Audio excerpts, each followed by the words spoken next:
Morning, everybody. Welcome to another exciting episode of Coast to Coast College Football Pregame Show. We are down to the Final Four, and we will have a new champion, but we'll get to that in a second.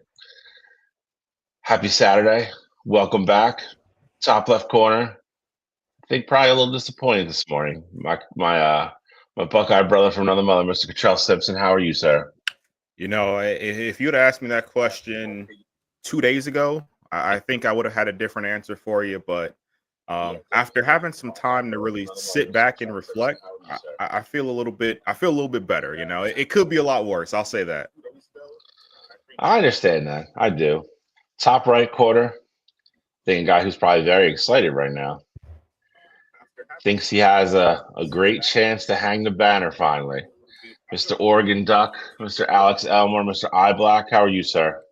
You know, it feels good. I don't got to deal with Cottrell talking about Ohio State going forward anymore. Michigan's eliminated, and we have. If people do not know this, we have an insane streak on the line.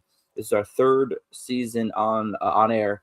The first season, Bill's team in Michigan won a national championship.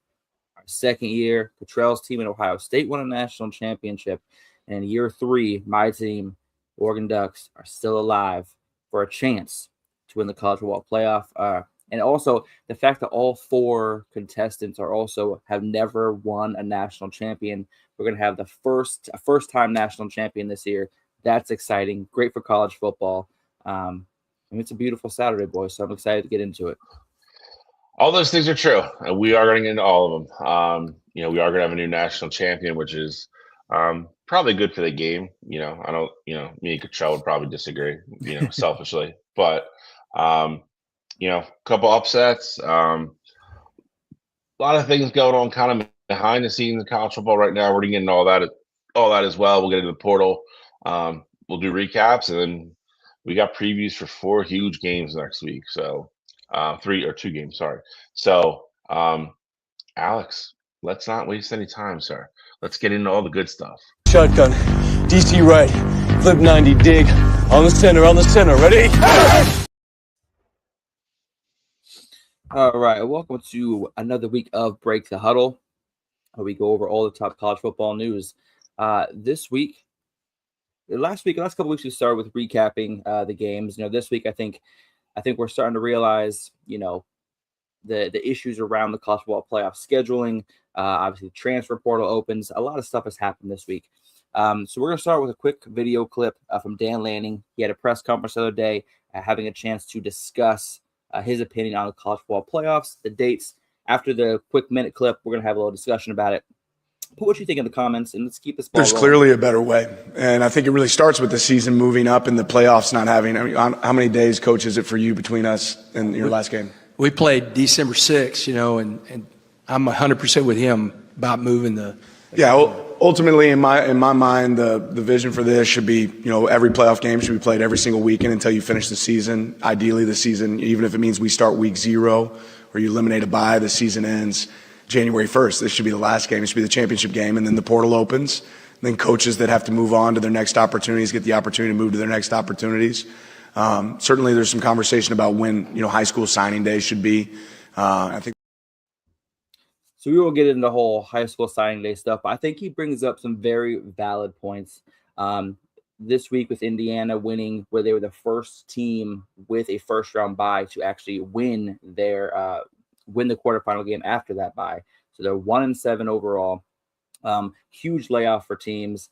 Obviously, transfer portal opens up. Oregon has some issues with coaching, needing to go to their new schools to work on their transfer portals and meet with players, really interrupting game prep.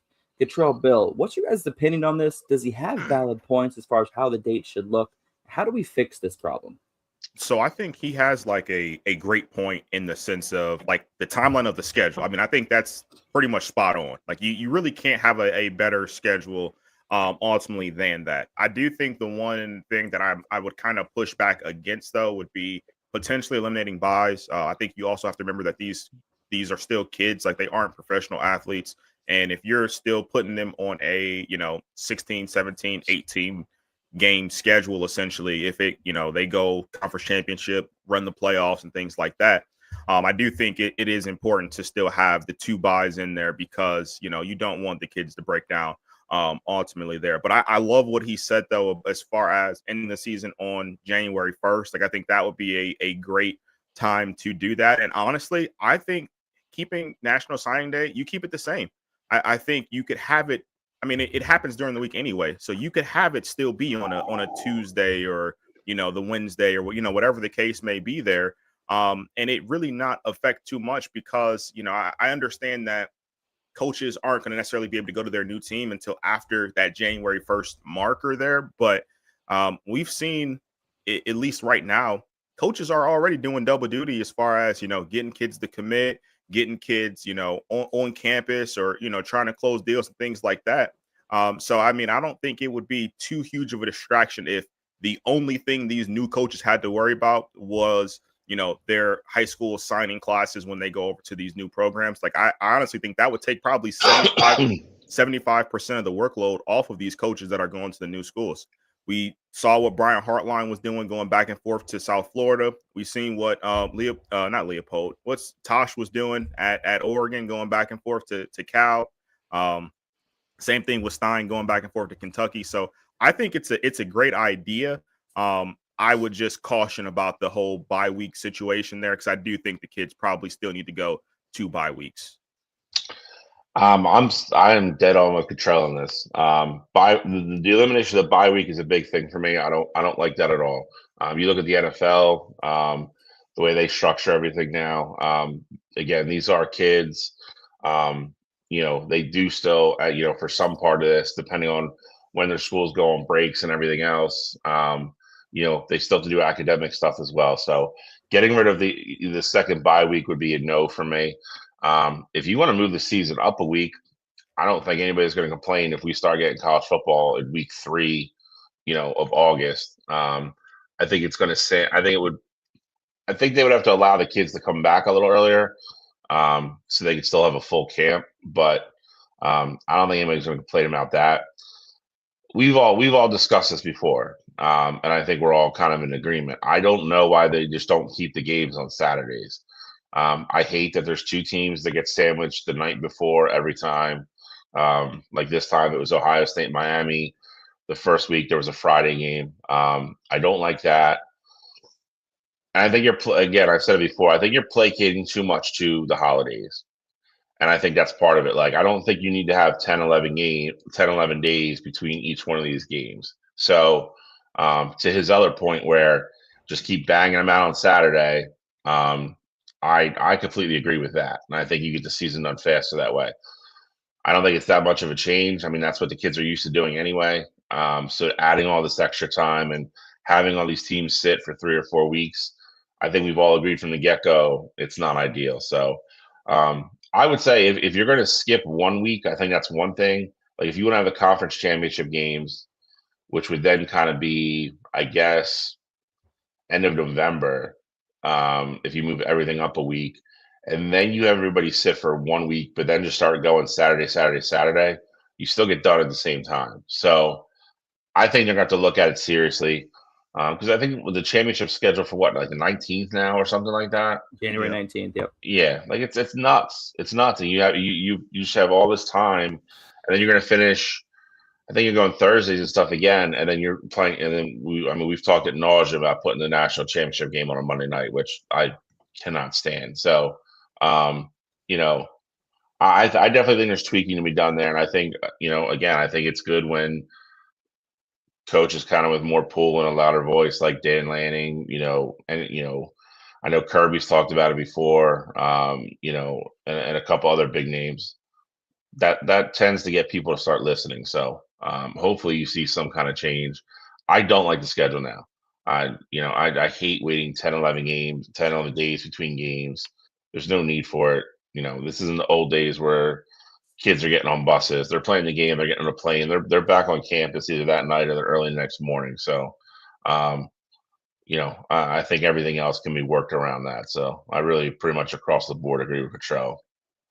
Yeah, he also went on later on in the interview to say that he feels like the NCAA caters a little bit too much to the NFL as far as like revolving our schedule around theirs. with NFL having games on Saturday, we've mentioned it a few times. Like Saturday should be sacred for college football. NFL has their Sundays. You kind of see a little bit of do you agree with him when he comes out about that, as far as the NFL goes? I do actually, because like I look at it, for instance, if they were playing today, if you're not I think today's football games are what, Tampa Bay, Carolina, and then who's Niners, tonight? Seattle. Niners, Seattle. Okay, so if you're not a fan of one of those four teams, you're probably still watching college football. And regardless, again, like if it's a fan of both, where you just coincidentally have your college team and your NFL team playing, you're going to go back and forth. And then at that point, and then if you don't fall in one of those baskets, the college football people are going to watch college football regardless. And if you're really invested in the NFL for some reason, you're going to watch that regardless. So I agree with him. Like Saturday is college football. So like, I don't know why we get later in the season, all of a sudden they start catering to the NFL. If you put all four of those games on a Saturday, the people that want to watch them are going to watch them regardless. Like you're not going to lose some like huge chunk of viewership to the NFL unless your teams are probably playing. So I agree with him. I would start putting them on Saturdays, and it's not going to change anything with the bowl games, in attendance and anything like that. So I agree with him. I would start doing it. I would too, and I think the one thing too is that, like Gene put the comment that he watches NFL over college. I think you're gonna have your people that watch NFL over college. Right. Like those are gonna be your people regardless. Like Gene is one of those examples where he watches NFL and he also watches college. But I do think I know it's both football, but I do think a lot of people have their preferences as with college football or the NFL. You have a lot of people that just watch NFL, or you have a lot of people that would prefer to watch college. So I do think the viewership is still going to be there. And I also think that you look at it, NFL is king as far as ratings go. Like I 100% understand that, but you also have to think like Tampa Bay and Carolina as a game today, like that's for who wins the NFC South, and it's important because they're ultimately going to be the last playoff team there. But in reality, if we're just talking about good football, like I'd much rather see Oregon and Indiana today over the Panthers and Tampa Bay playing for that last playoff spot in Week 18.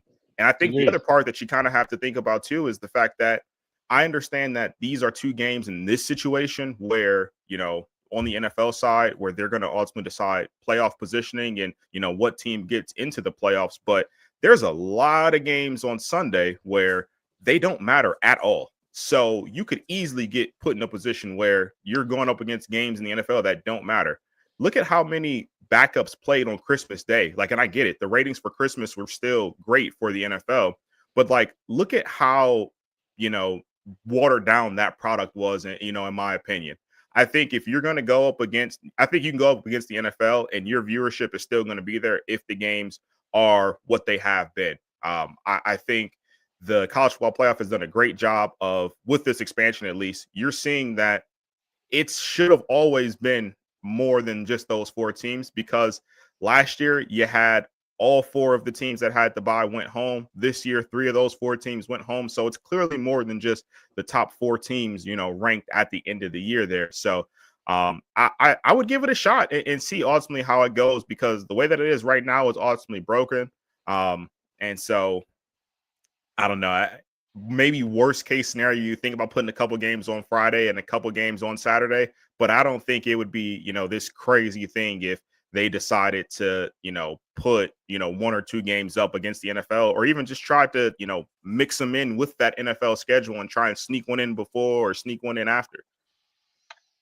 Again, I don't disagree. I think if you put Tampa Bay, Carolina up against, that Alabama Indiana game, with the way SEC people watch football, again, I think you're losing the NFL people. That's fine, but you're also looking at like how many people can't watch the game couldn't watch the Ohio State Miami game Friday night because they had something else going on. Like, you keep the schedule to Saturdays where people are used to watching it and make plans around watching it.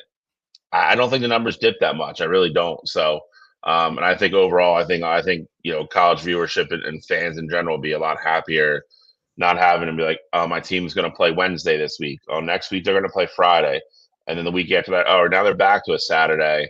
oh, they won again. Oh, cool. Now they're going to play Monday night. Like, it's annoying. Like, uh, and we've talked about the national championship before. Put the national championship on Saturday night.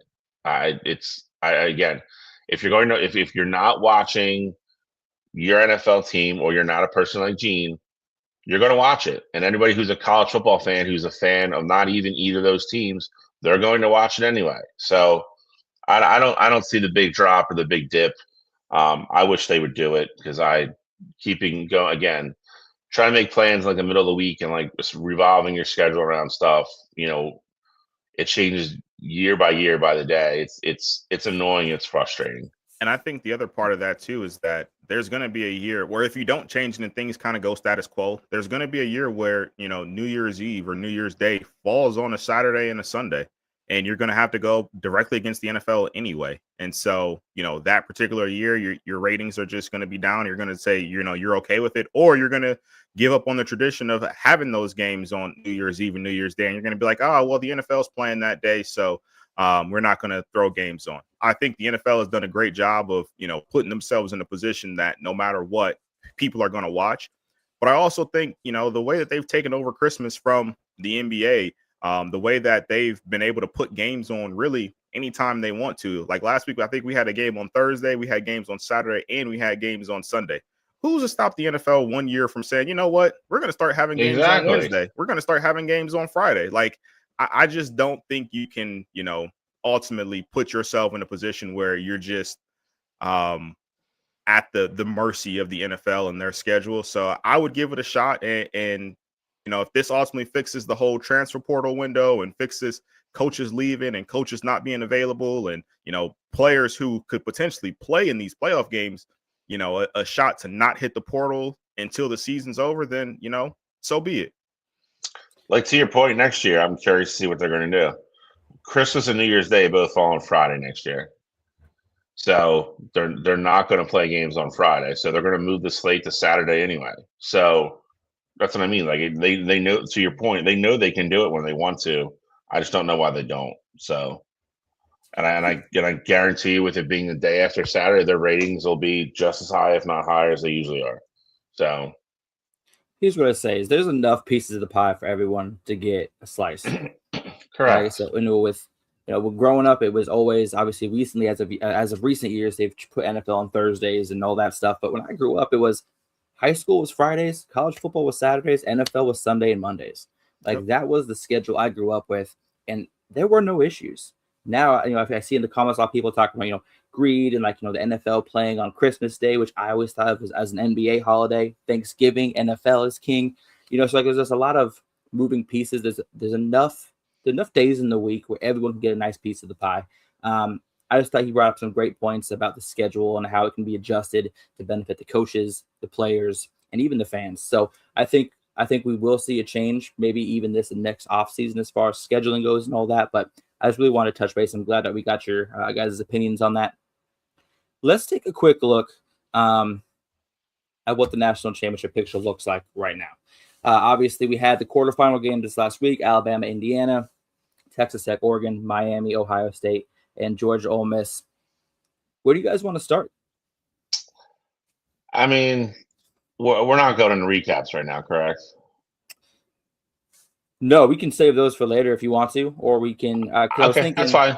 I'll be general about this then. I think the Indiana Oregon rematch is super exciting, especially if you watch that game earlier on in the season at Oregon. That's to use Alex's favorite word, that will be another slobber knocker for sure. I don't think that is a game. I think a lot of people expected that side of the bracket to look that way. The only other difference would be, I think, if a lot of people took Texas Tech over Oregon, I think everybody expected Indiana to come out of the top. I will say this. I think the notion that I've already seen a lot online that, the winner of this national championship is definitely going to come out of the left side of the bracket, I think is very premature. I would say Indiana being the number one overall seed and Oregon, kind of going through it last year and having a very good team this year. are both very good teams. Don't get me wrong. I think Miami's already proven, and Ole Miss, that they can play. So I think this kind of narrative that whoever wins the Indiana Oregon game is definitely the national champion. I don't buy into that. They're going to settle it on the field. I think they'll definitely be the favorite. I think whoever comes out of the left side, but Miami and Ole Miss are playing good football right now, so that is going to be a very interesting game as well. Kind of a contradiction in style. So I'm definitely, I've had no horse in this race from the get go, but I'm looking forward to both of those games. I think they're both going to be really good football games. I'll say this: the one thing as a whole that kind of surprised me was three of these 4 games were pretty decisive, and that's including the Ohio State and Miami game. Like, I know Ohio State second half, like they started to figure it out, but if you watch that game, it was a lot of Miami having full control of that game. Obviously, the Indiana and Bama game, that was the case from the jump. Indiana never had any inkling of a doubt, and then even in the Oregon and Texas Tech game, while Oregon was struggling to put up points early, in that game, their defense made it impossible for Texas Tech to have sustained success there. So I think that was kind of surprising with all of the matchups that we had. Like, I thought those games would look a little bit different there. But then as far as that Georgia and Ole Miss game, I mean, that game was phenomenal to see because it really was a carbon copy essentially of that first matchup that you had between Georgia and Ole Miss. Like, as far as both offenses moving the ball up and down the field and it being a track meet kind of game. But ultimately at the end there, you had Ole Miss get it done. But I know we're going to talk about it more during previews as well, but I just want to give a little bit of love to that Ole Miss kicker. He was money all night. He was as effective and probably the most important player in that entire game. When you have a college football kicker that can hit from 50 plus consistently for you, you have one of the most rarest commodities in all of the sport. So I definitely wanted to give him some love there. And on the flip side of that as well, what a journey for Trinidad Chambliss. You go from last year being at Division II, your quarterback and your team at Ferris State, you win a national championship, and you go to Ole Miss, and the entire report is, he's thinking about, oh, maybe I can be a backup. Maybe I can be a gadget guy for them. And you go out and you're the starting quarterback for them. You get some Heisman votes. And now you're on a team that's in the semifinals competing for a Division I national championship. I think that is a journey that should definitely inspire a lot of the kids who are at these lower levels. Because it's not like he's like the biggest kid. He was just under recruited because there weren't eyes on him and things like that. He literally grinded his way up, and now he's quarterbacking one of the best teams in the country. So 2 things I wanted to highlight with that Ole Miss team there. But I'm excited for these semifinals, even though they don't involve my team. Yeah, I mean, definitely Ole Miss kicker. Shout out to him. Oregon has a fantastic kicker in Atticus Sappington, where he's like automatic, but he doesn't have that range. The range. No. If it's within 48, or within 50, he ain't missing. Anything longer than 50 is a little up in the air. So having a kicker that can hit from that far is honestly clutch. Lucas Carnero is his name. Thank you. He's got a badass name. Like, you know what I mean? Like, that's a badass name. But let's talk about, because I like something you said, is that the last couple of years, the quarterfinal games have really not been close. Over 50% of the game, or not over 50, exactly 50% of the games have been decided by 3 possessions or more. Going back from Penn State, Boise State last year, Ohio State's thumping of Oregon last year, and this year we have Oregon beating Texas Tech 23-0 and Indiana absolutely boat racing Alabama. And this kind of ties into what Dan Lanning was saying as far as the schedule goes. How much weight can we put behind the fact that having a first round bye is a bad thing? So here's my thing. Records do not lie.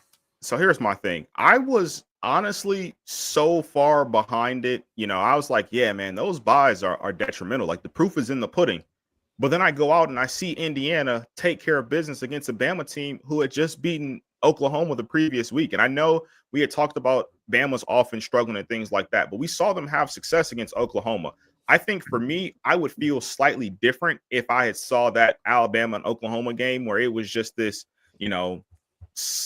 ugly, mutter kind of game. It ultimately ended like, 13-10, something like that. Bama's offense wasn't rolling. But to me, it felt like Bama figured something out towards the end of that game there. And that's, regardless of how you feel about the SEC or, them being overrated, things like that, Oklahoma, I know for sure, had a good defense. Like the numbers were there, their scheme was there. So for Bama to have success offensively, to me, that showed that, all right, Bama has started to figure something out. But the way that Indiana were pretty much on them from the jump, there was no slow period there with that. So I think, yes, of course, the rust plays a part in these games, but I think Indiana ultimately showed you that if you're the better football team, you're going to find a way to come out on top. And I also think you look at these matchups here as well, like Texas Tech versus Oregon.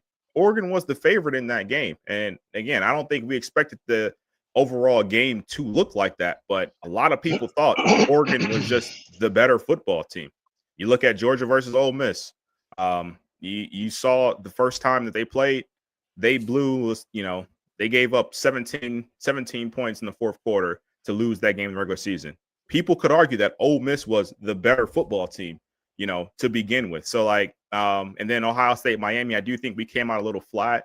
But to not go too far into that game, I think there's a lot of factors that went into that. And, ultimately for me, styles make fights, and Miami's defensive line put it to Ohio State. So whether that game was played, right after the Big Ten championship or, obviously after the bye there as well, I don't know if that necessarily played a factor into it. Like, I don't think it was because Ohio State was rusty. I just think Miami took it to Ohio State defensively there. So I think that ultimately, to sum up everything I'm kind of saying here, I think the bye week definitely plays a part. But if you're the better football team, you're still going to find a way to win. Like, I think even if Oregon had a bye this week and they played Texas Tech coming off a bye, I think they would have won the football game just because, those two were the better football teams over there.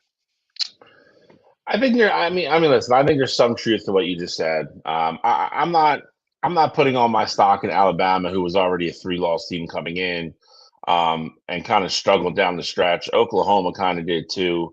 There's a lot of people looked at that game and they were kind of like, this is kind of the throwaway game anyway, and everybody thought Indiana was going to romp through that quarter because they were just better than everybody in it. Oregon, I think, is the classic case from last year where they dominated everybody, sat for a month, came out and got boat raced by eventual Ohio State, national champions Ohio State. I think the schedule eliminates a lot of this though if we change it. These kids get set in routines. I mean, it's you hear it in the NFL as well. They're used to doing a certain thing every week on a certain day to get ready for a game, and now all of a sudden it's, well, we're not doing anything this week because the coaches are all away recruiting. Some of the other coaches are game planning. You guys are gonna have light practices. You're gonna lift. Then you're gonna go home for the holiday, and then you're gonna come back, and then 10 days from now we're gonna play a football game. I definitely think it messes with them. Again, I think Ole Miss Georgia. Again, I don't think that has anything to do with the break. I think that's just two really good football teams. I would say the same thing for Ohio State. Miami, like Cottrell said. I just think that was a case of a game plan that really worked, and I think just kind of something kind of not working. I don't think that's necessarily a rust thing. Texas Tech, I think, looked awful on offense. I don't think that's necessarily a layoff thing. I think Oregon's defense was just that good, and I think they came out with a really good game plan. And on top of everything else, I think Texas Tech just played awful offensively. I think the defense played incredible, but I think there's something to it. And again, I don't think anybody should be sitting for damn near a month. I think that's nuts. I mean, again, you look at the NFL. Even if you have a bye, you're calling for a bye to get an extra week off. I don't think any NFL team would sign up and say, "Hey, if you get the 1 seed, and the season ends the end of December, you're not going to play till the beginning of February." I don't think any team would sign up for that. So I don't know why we're asking kids to do it. Again, you condense the schedule. If you're getting the buys, you're off for a week, 10 days the most, and then you're playing. Like we saw in that clip on Lanny, like 26, 29 days. Like that's nuts.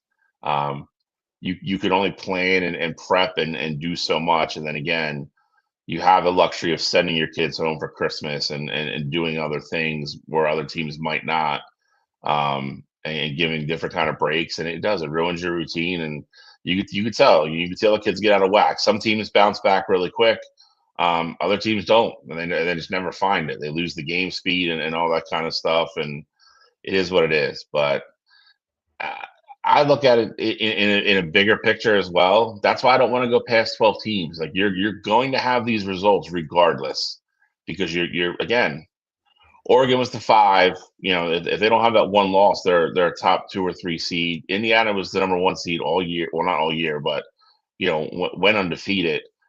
They should, if you're looking like an NCAA, basketball type thing, like you get these lopsided results. Like some of these teams are just a lot better than the other teams. That's why I don't like. Again, we talked about it. I thought everybody below Oregon, Ole Miss and Miami are going to have a chance to prove me wrong, but I realistically thought everybody below Oregon didn't have a chance to win a national championship. I don't think putting this playoff out to 16 teams is going to change anything. You're going to get more blowouts. That's all you're going to get. Like, I hate to say it, but like you're going to get at least 1 or 2 more matchups of an Oregon versus a JMU like team. That's usually not going to be a close game. And then you're still going to come back with a 1 playing like an 8 or 9 or a 10 or 11 seed. That's probably not going to be a close game. Like, so I don't want to hear the people crying about blowouts. Like some of these teams are just better than the other teams, and that's going to happen.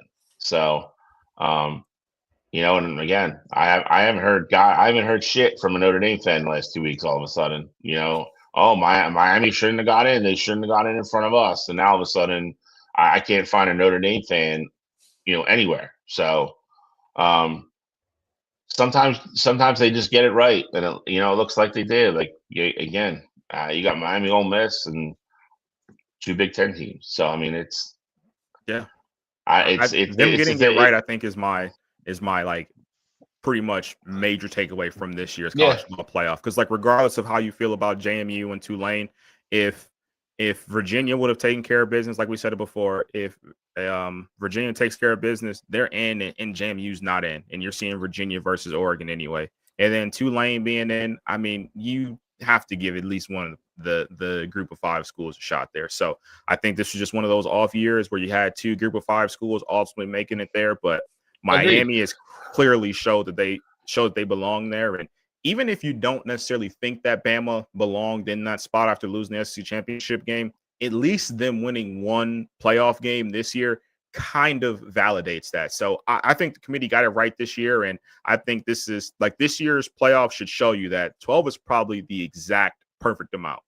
Agreed, because I'll tell you, I got bad news for you. Like you put Virginia and JMU spot, that game's probably not going to look much different. It's not. Oregon at home, the way they played that game.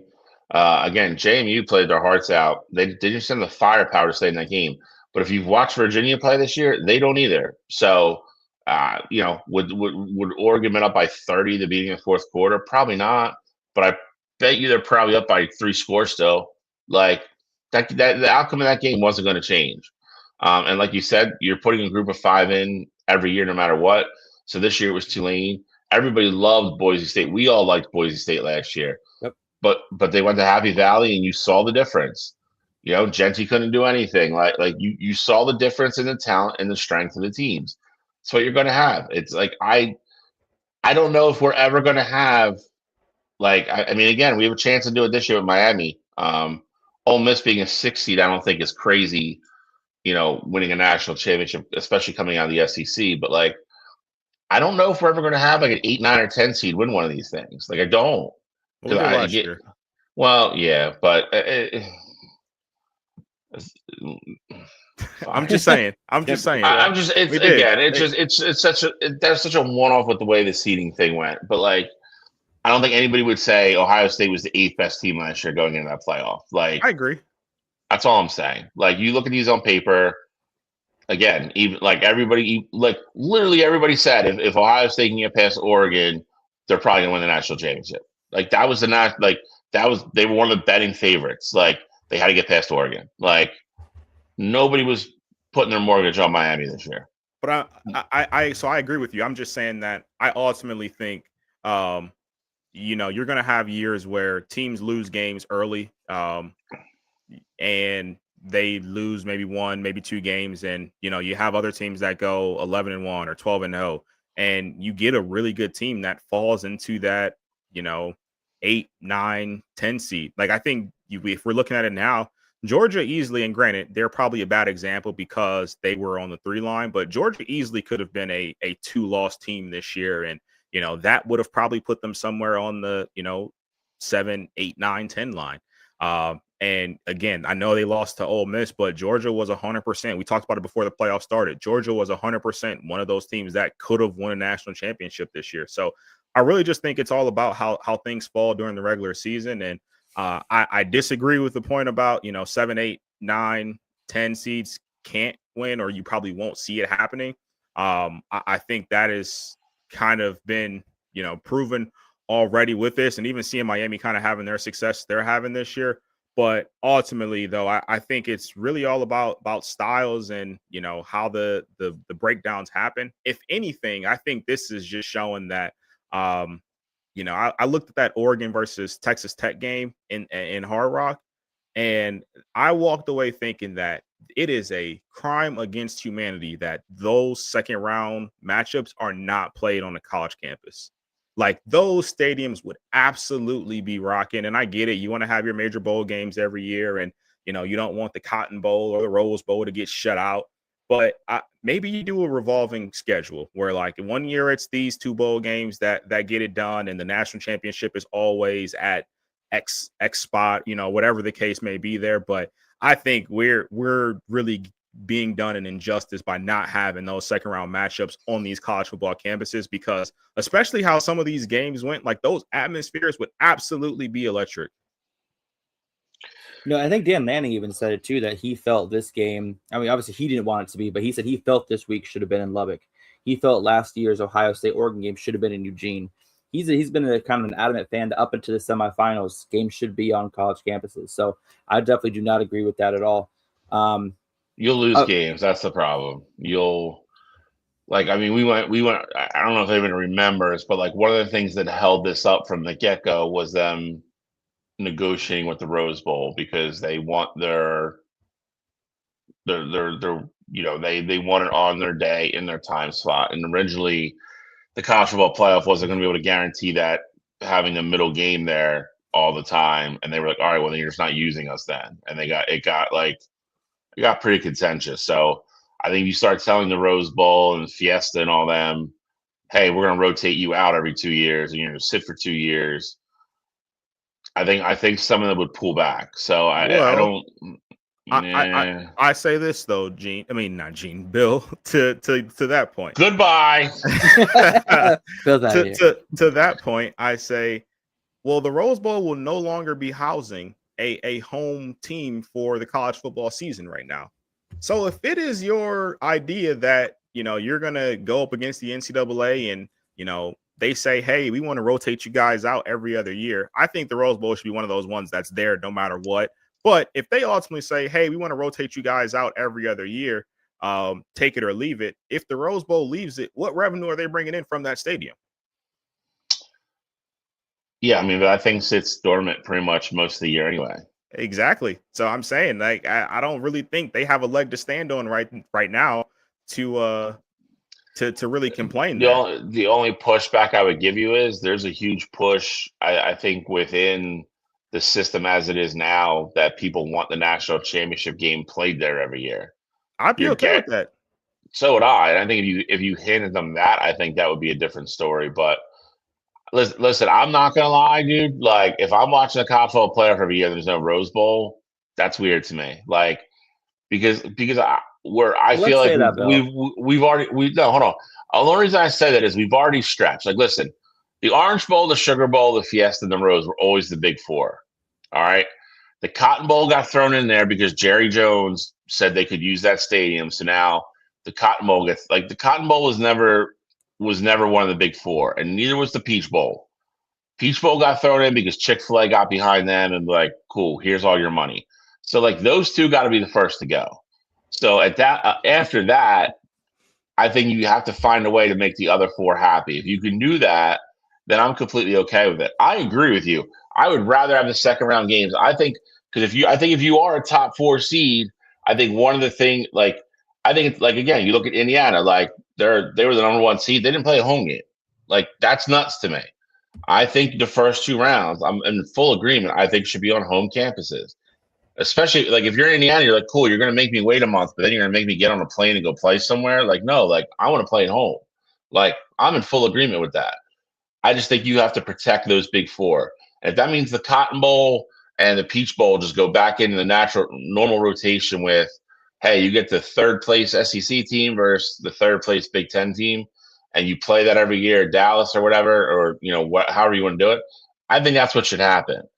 I just like again, I just don't think like I think that's step 1 because I think that eliminates anybody sitting more than 1 year. Like I just don't think those 2 bowl games should factor into either the Fiesta Orange, Sugar, or Rose Bowl losing a game because that's just dumb. But I think here's the thing, but I think the Rose Bowl also plays a bigger part in all 3 of our minds because for years it was the Big Ten champion versus the Pac-12 champion or Pac-10 champion earlier time. So like we're so used to that Rose Bowl, but like SEC fans, they don't care about the Rose Bowl. You know what I mean? Like it's not as big of a game to them. But I definitely see what you're saying as far as it being a staple. you could say the same thing about the Sugar Bowl though, because exactly. The only thing that I would argue against that though is while they may not care about the game as much as we do, I think the one thing that's universal, regardless of what team you're a fan of, the Rose Bowl is, top 2, top 3, depending on a lot of people's minds, it's one best venues in all of college football. And, when you think about the Rose Bowl and you think about the time of day that it gets played and you think about, that 3rd quarter, 4th quarter where you're seeing the sunset and, you just get that beautiful view of Pasadena there. I think that's a staple in the college football landscape. So while I agree that, you're probably right as far as, it doesn't hold the historical significance. And, if you're a fan of SEC teams and things like that, I also think it's one of the staple venues in all of college football there, any way you slice it. Yeah, well, I agree. And UCLA probably won't be playing there for much longer, if ever again. So it's sad to see what's kind of come of that building. Hopefully the Rose Bowl doesn't go anywhere though. But go ahead, Bill. You got something to say. No, I mean the Rose Bowl's not going anywhere, but apparently it's mayhem to get in and out of there. So I mean, parking is a nightmare. They were talking about that a little bit this week, but again, I think there's a large contingent of people. To Cottrell's point, it's a good destination because you're going somewhere warmer. It's gorgeous. The field's perfect. And it's an absolute staple of college football. I'll say this, and I might be like in the minority. I don't want to watch a national championship game in a dome. I don't. If I had a choice between putting the Rose Bowl or, Atlanta in the Mercedes, like I'll watch it, outside all day. I think this game should be played outside, and you have enough places where you can play it outside in good weather. So, I don't like championship games being played in domes unless it's like, hey, like the NFL does, where it's like the Super Bowl could possibly be like in Minneapolis. Like, cool. Okay, that's got to be in a dome because I don't want a foot of snow on the ground affecting the football game. But there's a lot of people that think that the Rose Bowl should just be the national championship game every year. I will wonder how much steam that'll continue to get in the next couple of years when they start redoing all these contracts. But it's going to be interesting. I did just want to bring up one thing here before we move on. I don't know if you guys have noticed, but the chat is going crazy about Notre Dame right now. Bill, you brought all the Notre Dame fans from under their rock, back to the surface, and they are now saying that apparently, they never had a gripe with Miami getting in. The whole time it was about Bama getting in over them. So, and they're all lying. They're all lying. They're all lying because they have nothing to say about Miami now. I think it's quite interesting, how the tables have turned there now that Miami is one game away from playing for a national championship. So, wow, where did I just go? Honestly, the whole time you guys have been talking, I've just been silent over here, just reading the chat, and I love it. IHOP in a Denny's parking lot. That's hilarious. Okay, now let's keep Oregon out of this. Okay, we won Texas Tech, right? Give us a week to enjoy the win before you start telling us about how we choke. Okay, let's have some happiness for a little bit. I'll tell you one other person that's happy though, and they have nothing to do with this college football playoff anymore, and that is Mr. Lane Kiffin. Let's just have a brief little conversation. I know Lane comes up the last few weeks. Lane Kiffin keeps coming up, but as long as Ole Miss keeps winning, this man keeps collecting checks. After the first round win, he collected a $250,000 bonus. After they beat Georgia this last week, he collected $500,000. If Ole Miss makes it to the college football championship game, he gets another $250,000. And if they win the whole thing, he gets $1 million in his bank account, all paid out by LSU, of course, not Ole Miss. So Lane Kiffin, he's just winning no matter what he does at this point. Whether he coaches or not, he's still getting paid. Do we think that this is obviously this is part of the LSU agreement, not anything to do with Ole Miss, but if Ole Miss finds a way to win, obviously this is a big what if, finds a way to win a national championship this year, is Lane Kiffin considered a national championship winning coach? Absolutely not. There's no doubt in my mind that he's not considered a national championship winning coach. How can you be a national championship winning coach when you didn't coach any playoff games? Like that would be completely, illogical there. And I look at it as Ole Miss played there. They lost their only game of the season this year against Georgia, and Lane Kiffin was on the sideline. And who did they beat in the playoffs without Lane Kiffin? Oh yeah, that was Georgia. I think that Lane Kiffin, I know he's getting all this money from not doing anything. He's just sitting on his couch watching these football games, or actually, I think he was at the game against Georgia. But regardless, though, at some point, I think, and I may be on my own branch here. I think Lane Kiffin would much rather have Ole Miss lose than collect the checks that he has been. I think Lane Kiffin is that self-centered, egotistical, egomaniac that he would rather it be like, hey, see, you guys needed me. You couldn't win without me. I'd much rather give back my money than to see this program win.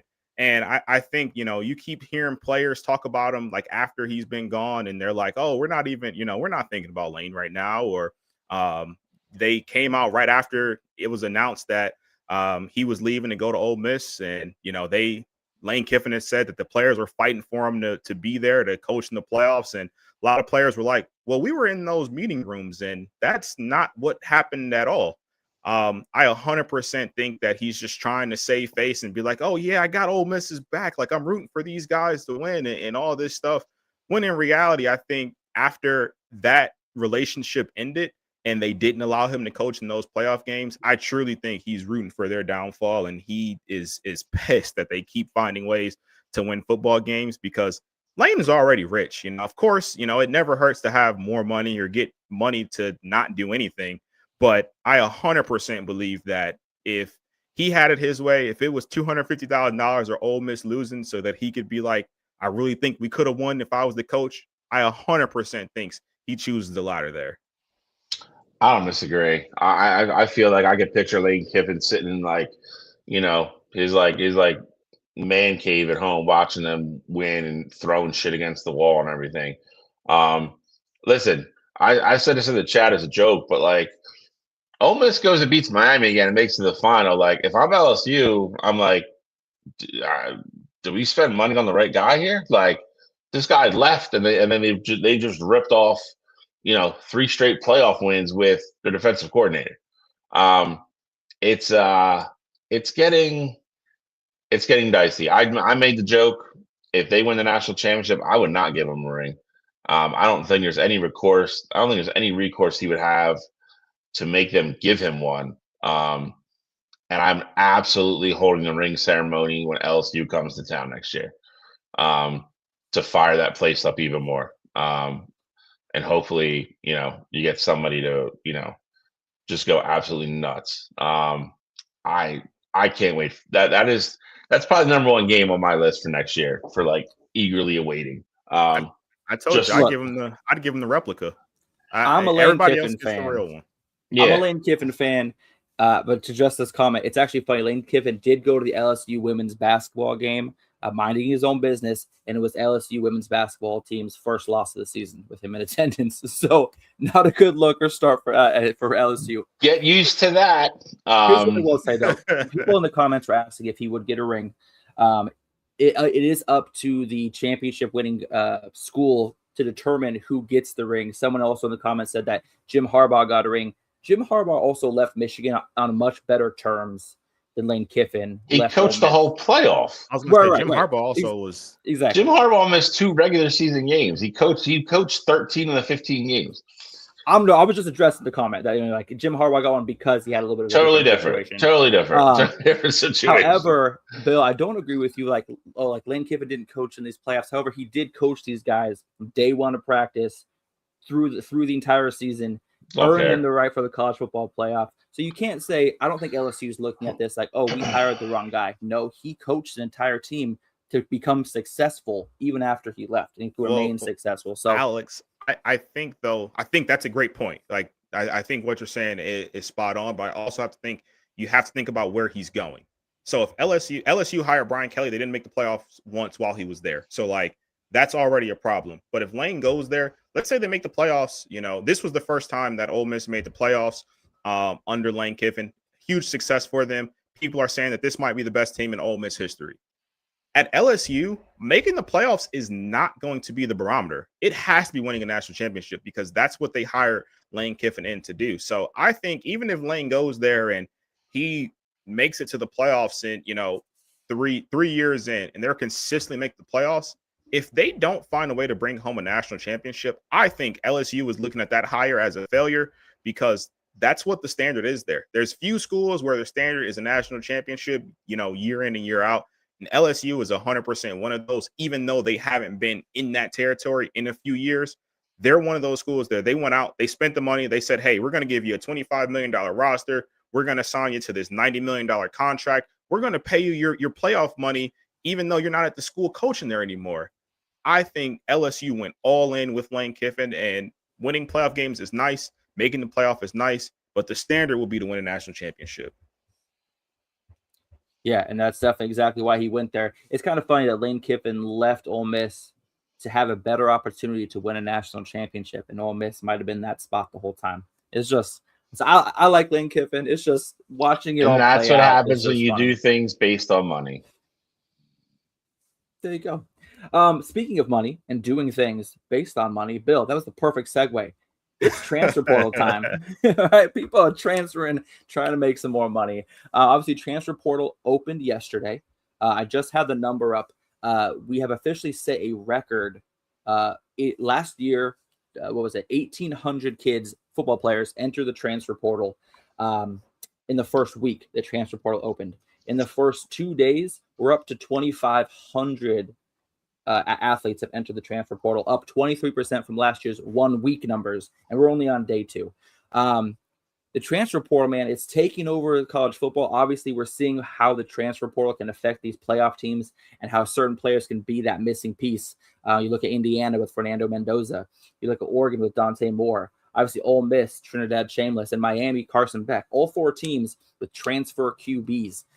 Who are some of the big names you've seen? And I have a couple names here. Obviously, we got Sam Levitt has been mentioned in the chat, possibly going to Kentucky.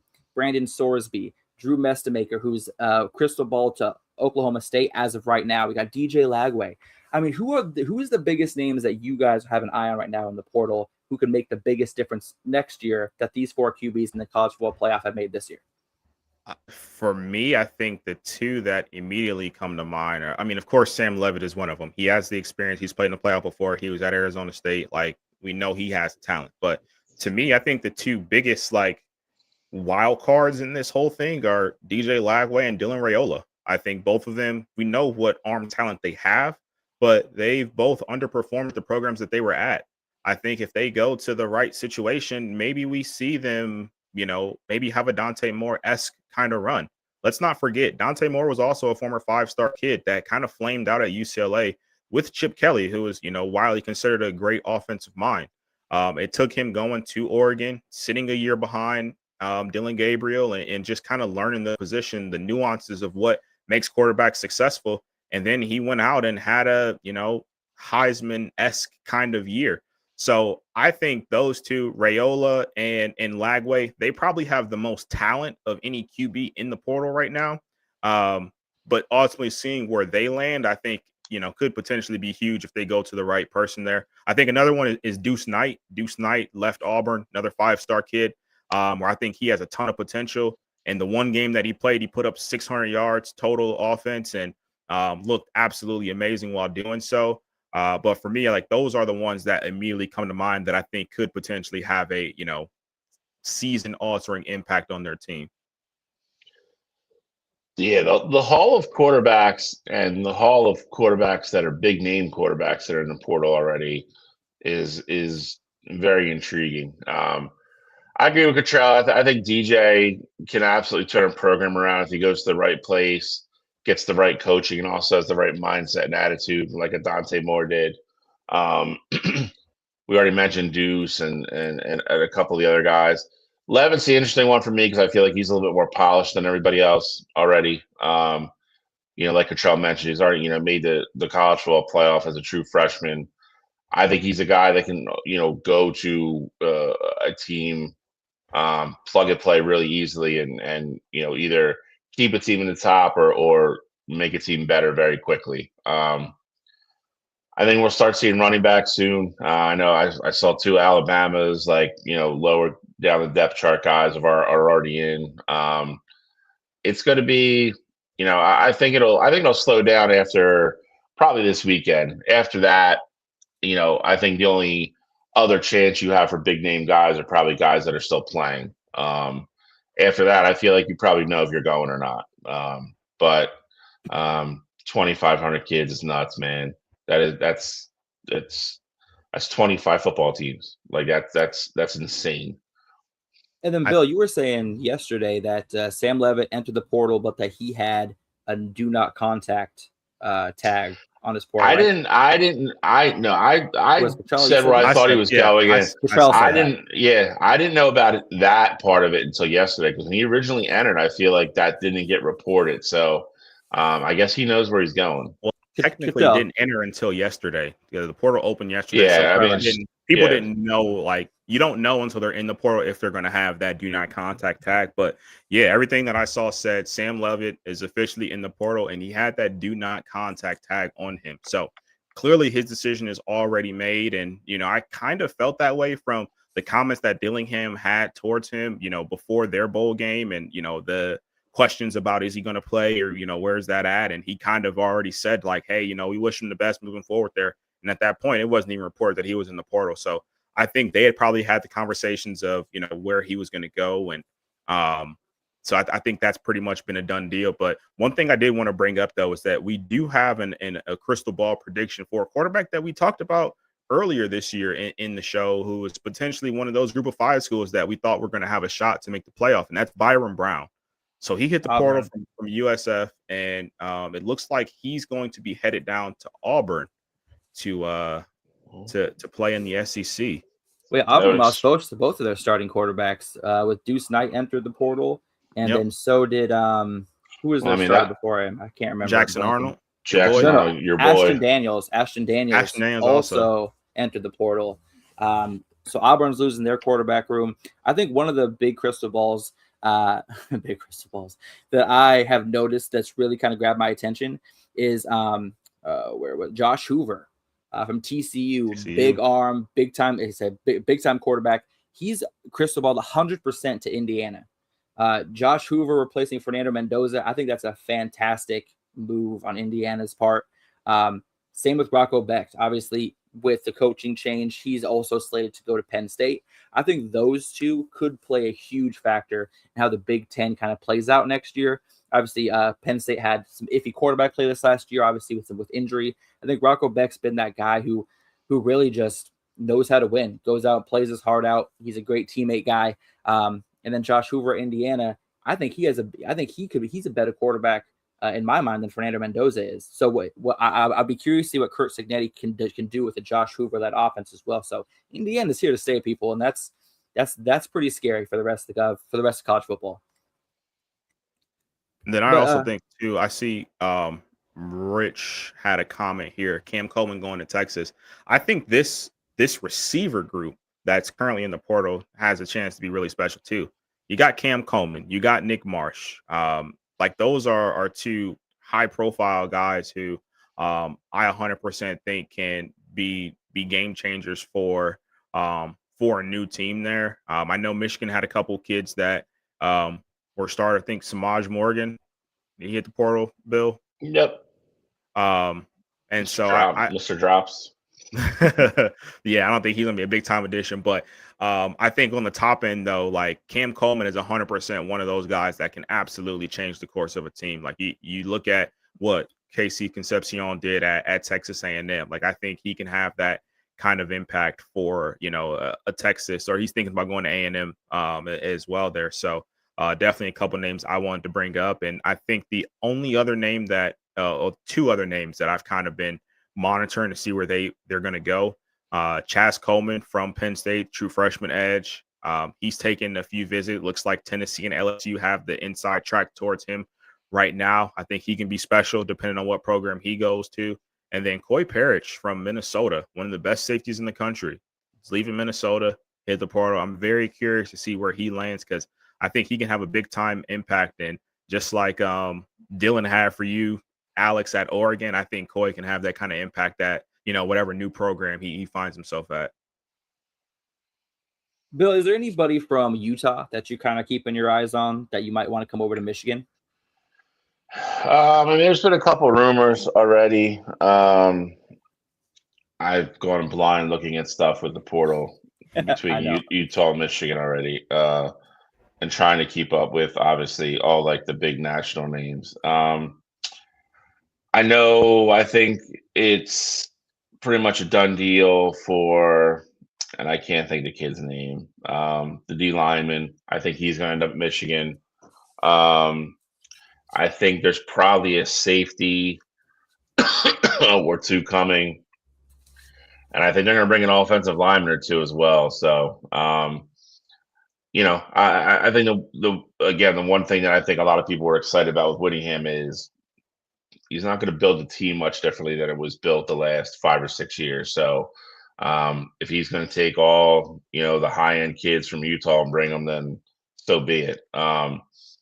But I think we'll be okay when the portal's all said and done. Cottrell mentioned Samaj Morgan, who was a guy that I liked a lot. Had a great freshman year, and then this year just literally couldn't catch the football. I think he went through a lot of stuff, and he's hitting the portal now. Frederick Moore, I think, is one. I don't want to say it's perplexing. I think that's one that I still think he has a high ceiling. He just couldn't get on the field here. I think he has a chance to be really good for somebody and kind of be a steal. But I know they're looking at the North Texas kid that was I think third in the country in receiving. He's visiting today. And I know Marsh has already been on campus once as well. So I think they're after both of them as well. So it'll be interesting to see where all those guys fall. Alex, then, are you concerned with, obviously it hasn't been announced like a lot of players who are leaving Oregon yet. I think because you guys are still playing, like I know backup quarterback Nova said he was hitting the portal, but are you concerned with anybody, potentially leaving or just, I guess, pieces that could potentially follow to either Cal or Kentucky there? Because I know Ohio State has had a few, like Lincoln Kingholtz, our backup quarterback, said he was going to hit the portal. I kind of expected that. Like, I think he has the opportunity to potentially go to South Florida. He can go to, now that Chip Kelly's the OC at Northwestern, I think that's another one that would make sense for them.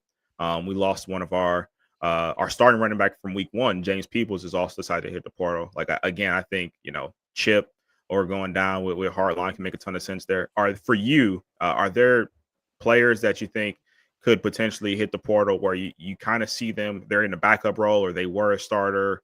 You see them going to Cal or Kentucky? Like I said, so earlier someone had asked if Kentucky was going to be getting Sam Levitt. And with Sam Levitt, I think he's going to Kentucky with Will Stein, who recruited him out of high school, or Sam Levitt's coming to Oregon, where he won a high school state championship, just to address that. As far as players transferring, I can't think of any of the big names that will follow. Austin Novosad was in competition with Dante Moore for that starting quarterback position. How close that competition really was, in reality, no one will know. Obviously, in the press, Dan Lanning made it seem like they were pretty much plug and play between those two. So I'd be interested to see where he ends up, and hopefully he has some success. But I think Austin's going to end up in Kentucky. And I don't think anybody of real merit is going to transfer out. I know Jaleel Florence, he was a former 4-star cornerback. He entered the transfer portal. I expect him to go to Cal, but nobody that's really jumping out at me. I think my biggest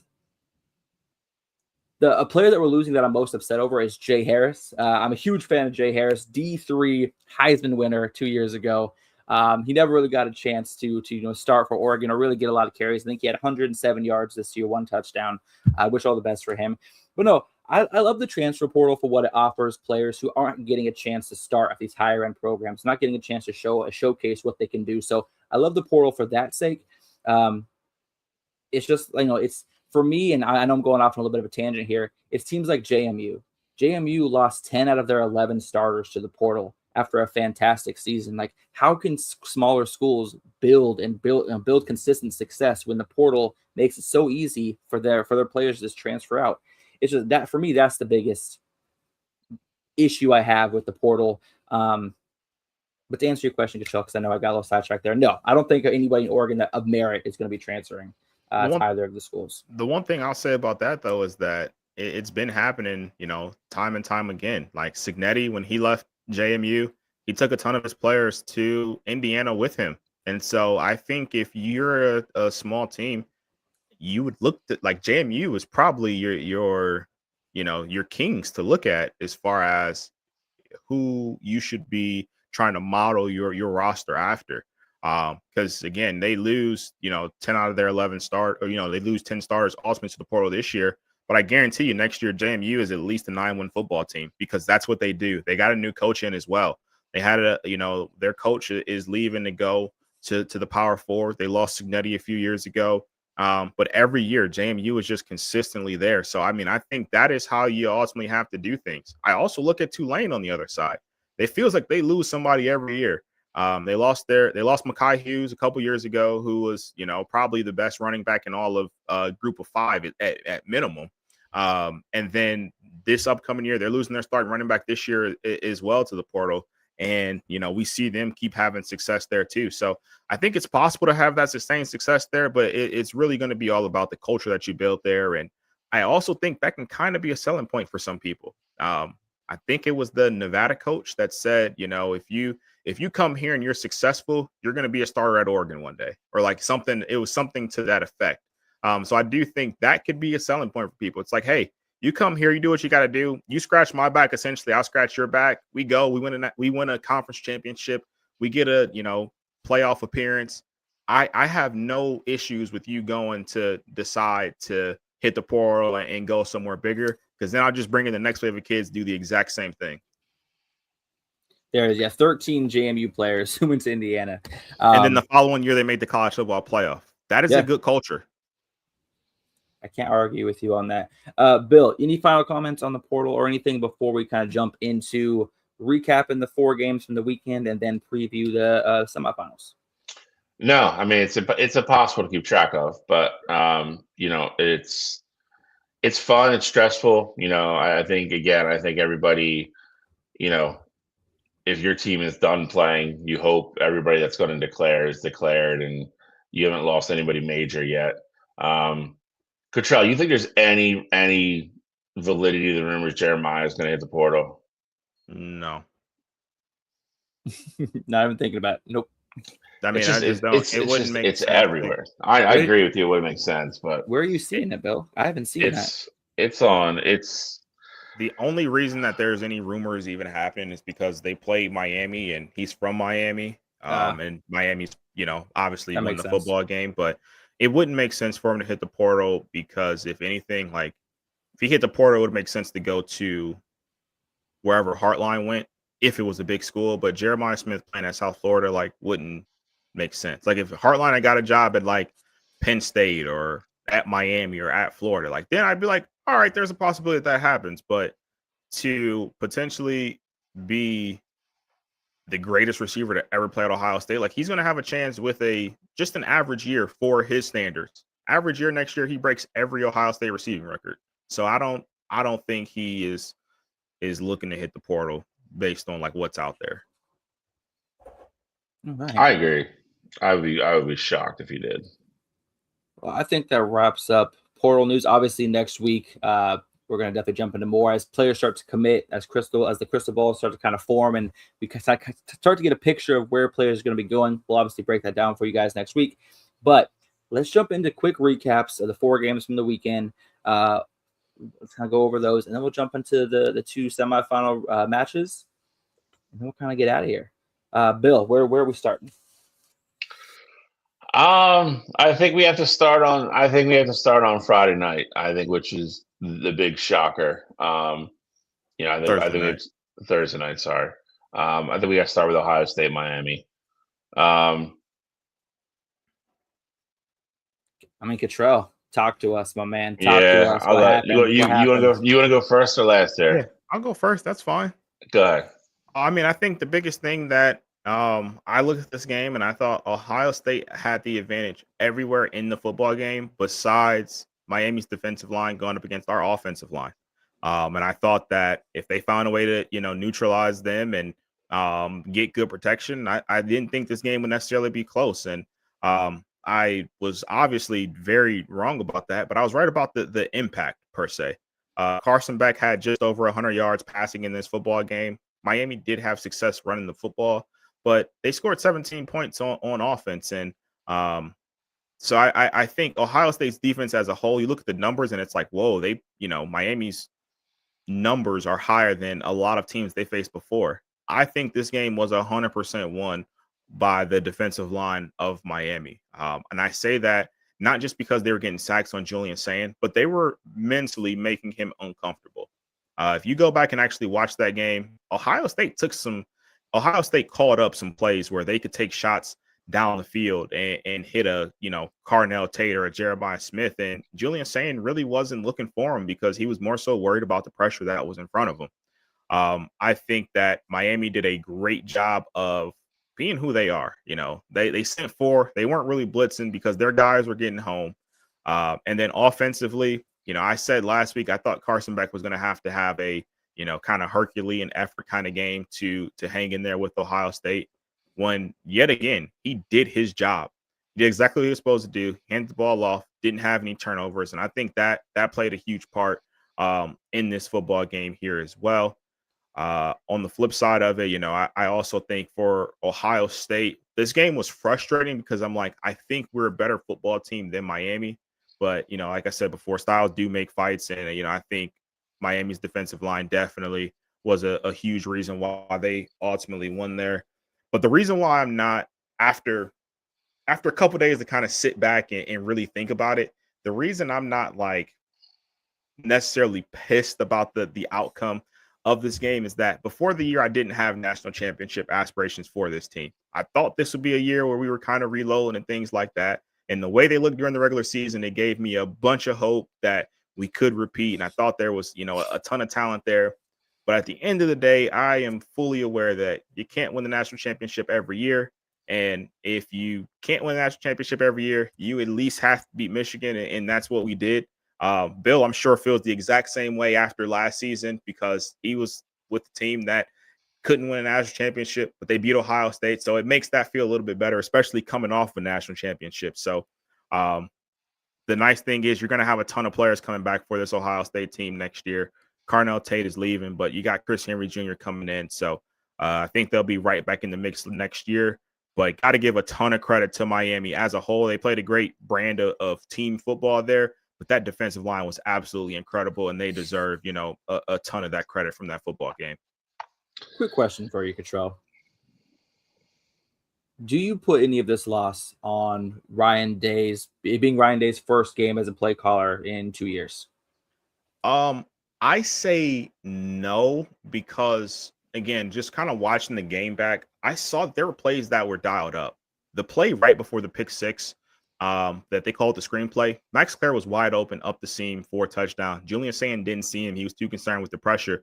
when he actually has somewhat of a clean pocket. If he plays on time, that needs to be a play that results in a touchdown. In my opinion, that's a 14-point swing.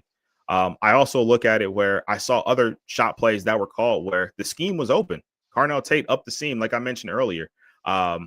Julian Sand did not see him. So I think Julian Sand that was the first time all year that he was truly uncomfortable. He played Texas earlier in the year and they had a good defensive line, but Julian Sand was never really rattled in that game because they didn't ask him to do much. I think this was the first time that you saw him where he was truly like, all right, I don't know what I'm supposed to be necessarily looking at here. And, one of the comments said Julian Sand is not athletic enough. He had a couple of opportunities where he could have, ran the ball there as well, but didn't do that. So I think this was a learning experience there for him. But I also think, like, if we call the exact same plays and CJ Stroud's our quarterback, Justin Fields is our quarterback, hell, Will Howard's our quarterback, I think they would have had an opportunity to win that football game there. And I'm not putting all the pressure on Julian because, again, I understand he's young and he's learning, but I think opportunities were there. Sounds like you just dumped on Julian Sand. No. Young quarterback has to learn. You only learn by playing the football games, and I truly think that Julian has a high ceiling there. But you can only learn by playing in these sorts of football games. And outside of that Indiana game, where I think that I would put the play calling in the Indiana game as the main reason over what you saw in the Miami game. But Julian's got to learn from the game, and I think he will. It's weird. It's a novel concept to have like young quarterbacks play and learn from the mistakes and get better, and just not judge them off 6 games. It's weird. I'll say this: everything that I said and thought was going to happen in this game happened. Everything was right except for the outcome. I still thought Ohio State would win. To Cottrell's point, you saw it a little bit in the Texas game. You saw it a little bit in the Michigan game. When you can get pressure on Julian Sand, who, again, for all intents and purposes, is a freshman quarterback, he tends to get rid of the ball a little bit quicker than he should, or he doesn't see things that he thinks he sees right away. And again, that is prototypical of a young freshman quarterback. Michigan couldn't sustain it. Ohio State made adjustments on their offensive line, gave them time. The shot plays that Cottrell's talking about, they took 2, pretty much a difference in the game, hit both of them. He made enough throws down the stretch in the Texas game. Miami was the unique, set of circumstances where they were constantly, pressuring him, or at least in his face, at least, making him kind of like double clutch or really think about, is he seeing what he's seeing? And you saw him have a little bit of an off-schedule, off-kilter game. The biggest difference for me was I still thought Ohio State would make enough adjustments and move the ball more effectively, and they didn't. And I would also say this is the first time that I saw Ohio State's defense all year, including our game, except for a couple, drives here and there. But the majority of the Michigan-Ohio State game, they were the more physical unit. Miami pushed Ohio State around a decent bit. Offensively on the game the other night. That surprised me a little bit because that was, I even said in the preview, that was the unit that I thought would still be. I still thought Ohio State would win that battle between their defense and Miami's offense. It wasn't the case. They ran the ball pretty effectively. Carson Beck made a couple big throws when he had to, and it was definitely the upset of the weekend. Didn't see it coming. Again, not that I didn't think Miami was a good team or Miami was dangerous. I thought Miami was going to give Ohio State a really good game. Said that, I thought the spread was way too high. I just thought Ohio State would pull it out, with their experience and the veteran leadership they had. But the U moves on. Surprising for sure, but I think Miami showed how good they are. Alex, real quick, one thing I did want to just throw in here too is that I know I said I think a more experienced quarterback essentially wins that football game. One thing I do want to make note of, that pick 6 that happened, it was a screenplay. That is 100% not on Julian Sand. The person to blame for that play is Jeremiah Smith. Jeremiah Smith missed his block. If Jeremiah Smith makes the block that he is supposed to make, that play is a first down and arguably a touchdown. So just want to make sure that that's clear for me, that I don't put that on Julian Sand. I actually put that on Jeremiah Smith watching the play back there. He whiffed on his block, and that's why that happens. Hey, a loss is a loss, and Miami's defensive front just played out of their minds. They've been playing how they've been playing all playoffs. 7 tackles for loss, 5 sacks. Julian Sane could not breathe. 2 interceptions. I think we said it last week, Trell. I think it was for this game and the Duck game it was a race to 24, as I believe was what you said, and literally final score 24-14. So we kind of saw, how this was going to play out. We weren't. Obviously, I picked Miami. You guys picked Ohio State, but you did call it. It was a race to 24, and that's exactly what it was. No, you picked Ohio State. Don't you lie to the people. Did I? Are you did. Sure? You did, because Bill thought you were going to pick Miami I all the did. way up until the end, and you said, I got Ohio I'm going to have to State check the pulling it tape. out. I'm going to have to check the tape. I'm pretty sure That's exactly how it happened. I was sitting over here. I was like, he's going to do it. He's going to do it. And then you didn't do it. Nobody believes you. Nobody believes you. Ohio State. Anyway, Bill. Sound like a Notre Dame fan over there. Next game, where we going? Changing the script a week later. Where are we going next, Bill? Let's go. Go to the noon game. We might as well go to Oregon, Texas Tech. Nah, let's go to the dud game first. That was also the dud game. What are you talking about? We can just go in order here. We can go noon game. Wasn't a dud game. Dud game. Indiana, Alabama was good. Indiana, Alabama was a dud game. That game was over at opening kick. Every single flaw that Alabama had showed up with glaring force in that game against Indiana. Indiana did not look rusty. Came out executing very well on offense at Mendoza. They went right down the field a couple times. You knew Alabama was in trouble very, very, very early in this game. Again, couldn't run the ball. Ty Simpson was kind of running for his life like he has been the last half of the season. There wasn't going to be any miracles for the Tide this game. I would say out-executed, out-prepared, out-coached, outmanned, whatever you want to call it. Kurt Sinendi's boys showed up ready to go. Alabama has glaring holes in that team. I know we talked about the portal, and one guy that didn't come up, we've talked about it in the chat, is Ryan Williams. I'm still going to be shocked if he stays there. I just can't understand the fall from grace from being, arguably the best receiver 2 years ago in the country to can't get a target now. I just don't understand it. But I don't know. I think Kellen DeBoer is on the hot seat. I think it's funny with all the way the stuff, with the Michigan job and the rumors and everything played out. It's back-to-back 3 and 4 lost seasons for him. That's not going to go on real long down there. And it's too good of a job. It's been very interesting what kind of offseason he has and what he brings into the portal. But Indiana is just they're a juggernaut right now. I think we'll get into previews. I think Oregon has a chance to beat them. But we've seen that game once already. But they're just good, man. They're good. They're solid everywhere. They don't make mistakes, and they all play with that. They really do. They all kind of mirror their coach. They play with that kind of edge and that kind of chip on their shoulder. They're the 1 seed for a reason. They're really good. I'm looking forward to the Oregon game, though. But I got to give, though, I still think he's the worst Heisman winner we've had that I can remember in Fernando Mendoza. We got to give him some credit on this game.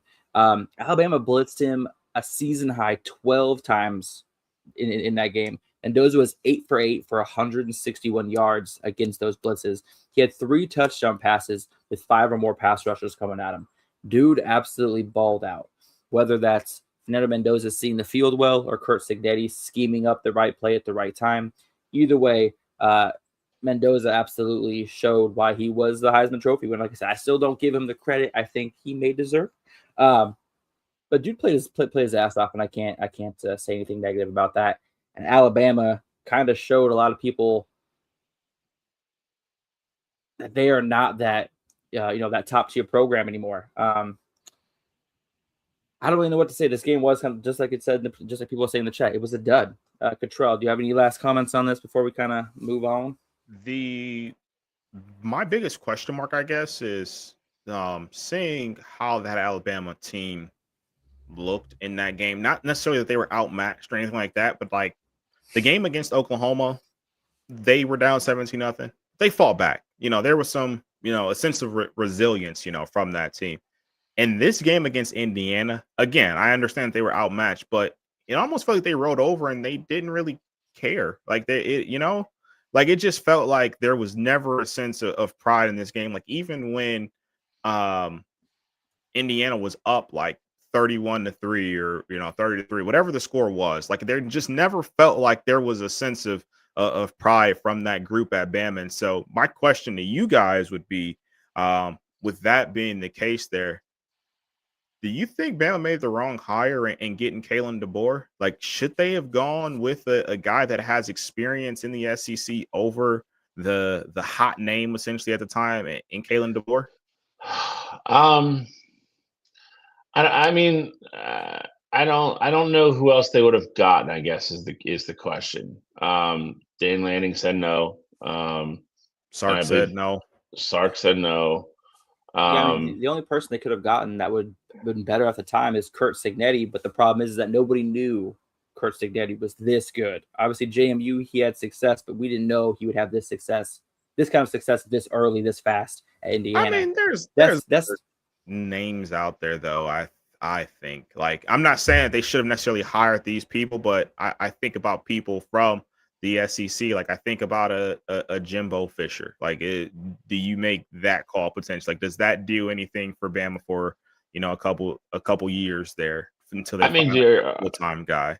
I guess what you're comparing there, though, is then are you comparing a guy who kind of flamed out at A&M, has been out in the sport for a couple years, or a guy that's at least in the game right now who, what was a hot name was probably, no lower than 3 on their list, and the first 2 guys turned them down. I'm a little prejudiced because I don't like Jimbo Fisher, but and I'm not even saying that Jimbo is the guy. I'm just saying like a guy like that who has coached in big time games, has been in the SEC before. We got to remember, though, it's coming off of the Nick Saban dynasty. Like, a lot of coaches didn't want to tie their name to the guy to follow that up. A lot of people didn't want to have the pressure of, I got to win a natty at Alabama dang near every year to be considered successful there. So I think it's a kudos to Kalen DeBoer for having the balls to take that job, knowing that his back is already up against the wall. I mean, I don't necessarily disagree with that part of it either. But I think he's 100% right. Fit-wise, though, was that I agree with you. Like, I'm not necessarily blaming DeBoer. I'm just saying the fit between DeBoer and Bama. Like, did we ever think that was going to be a match made in heaven? Are we saying that it's not? Are we saying that it's going to take time? Like, I guess that's my question of where are we at right now with DeBoer and Bama? I don't think it was ever going to. But to what we've I don't think anybody was going to be a match made in heaven following Saban. Like, I would say this: I don't think Sark or Lanning would still take the job now, but I think the discussions, if they fired DeBoer now, I think the discussions would be different. It'd be easier to take that job. Correct. Yeah. Because you can kind of come in and be the hero. I think he gets one more year. That's right. He's not gonna get fired. He's gonna get one more year because if we've seen anything this cycle, I don't think the name is out there that would. And I think this plays into it as well. I don't think any ho-hum, like, I don't think Alabama could ever have any inkling of going to get like they couldn't have gone after Heartline. Like they like that fan base wanted somebody that was more, kind of established. And again, yeah, I don't think the list was that long. You have to go back and, you even looked at like what happened this cycle. Like, I don't think there was that many big names that were realistically accessible for that job. Obviously, if they would have got Dan Lanning was their first choice. If he says yes, then they would have hired him. Stark would have been next. But DeBoer was probably third on that list. You know, did they call Ryan Day? I don't know. But again, like I think Ryan Day has given off the impression he's never leaving there unless he goes to the NFL, and there's nothing wrong with that. But you're not hiring James Franklin. Uh, I mean, maybe do they go after Lane Kiffin a year before everybody else does? But with his history with that school, I don't think so. I just don't know. It's hard to go back a year and really remember who was out there. But like they're not hiring Kyle Whittingham. Like I don't know who was really out there that would have been a sexy name that would have made that fan base happy, more happy than they were when they hired Kellen. I guess is what I would say. I think, but again, I mentioned earlier in the show, I think he's on thin ice now. I don't think next year can get really crooked at all or go off the rails, because if it does, then I don't think he makes it through the year. For me, it wasn't necessarily about like sexy though. It was more so about fit. I get what you're saying. Like I think when you talk about like Penn State, like Matt Campbell seems like a Penn State guy. Like that just seems like a good fit. Okay, you know what I mean? I get it. Yeah. I think they had to give up on certain things, and I understand what you're saying. I think they looked at Kellen as in he was probably a pretty good in-game coach. They felt like he was going to recruit. I would agree with you when I say I look at him. He doesn't scream SEC guy to me. He doesn't. So, excuse me. So in that aspect, Cottrell, I agree with you. He does feel more like a Pac-12, Big Ten type guy. He does. You know, Bama hasn't been able to run the ball in 2 years. Like that's what I'm like. SEC, you got it. Like Bama, you have to have that running back. You have to have the running game there. And it's not the kids. I mean, you know, Justice Hayes came up here and had 900 yards in 5.5 games before he got hurt. So he had the players there. They are not figuring it out. And that's one of those things, to Cottrell's point. Everybody in the SEC has good linemen. Like you got to be able to run the football in the SEC. You know, I don't care how good your wide receivers are and your quarterback and everything else. You have to have some semblance of a running game, and they do not right now. And again, it's not. They're getting 2, 3, 5-star running backs every year. It's not a talent thing. So, yeah, I mean, I'm sure there's buyer's remorse now. I'm sure. Like I'm not plugged into Alabama message boards or anything, but I'm sure it's probably not real pleasant down there right now. But where are we going at? Like, who's ever going to fill those shoes, I think is the question though. Like it's not to the same scope, but like we've talked about it before with college basketball, like Villanova is going to forever, for the rest of our lives, search and try to find another Jay Wright, and they're probably not going to do it. So it was a needle in a haystack. That guy's a legend for a reason. They don't grow on trees. I don't know if Alabama fans will ever be happy again, because to Alex's point, they expect to win the national championship every other year. And that's just not feasible, I don't think, in the way the game's constructed anymore. There's too much parity now. But I guess we'll see. All right, Bill. We got 2 more games to recap, and then 2 big, huge games to preview going on next Friday. Where are we going to next? We'll go to dud number 2, as Cottrell would like to call it. Wow. See, y'all say Oregon, Texas Tech was a dud. Okay, I didn't. I did. No. I didn't. I did. I said dud, so I said Indiana, Alabama. Cottrell said, "Oh, you mean Oregon, Texas Tech?" That wasn't me. It wasn't an exciting game. I think it was a dominant. It was for you. It was. I think it was a dominant game, though. And Agreed. And you can go first. So do your thing. I'm giving Oregon all their love here. Look, here's what I'm going to say. The first half, I was not happy with Oregon going into the halftime up 6-0. We had the ball in the red zone. We had 4 or 5 drives where we should have put points up. We should have been up 21-0 minimum at halftime. And I thought going into halftime, Texas Tech would have all the confidence in the world, allowing Oregon to kind of run up and down the field as they did and still be within one touchdown of kind of taking the lead. And Dan Lanning took a lot of chances, took a lot of risks going on fourth and goal, and with a very iffy play call with a rollout to the right. Bill, you and I were texting, and as you said, you're not a huge fan of rollouts. I'm not a huge fan of rollouts in the red zone because it completely takes away half the field Correct. for your I hate receivers to them. get open. And so I think the play call wasn't the greatest in that situation. I love Dan Lanning's willingness to trust his guys. I love that he went for it on that fourth down with the punter throwing the pass for 12 yards, getting the first down. Like, it's plays like that is why I love Dan Lanning as a coach and why I'm happy he's at Oregon, because I know that he trusts his guys, he coaches them the right way.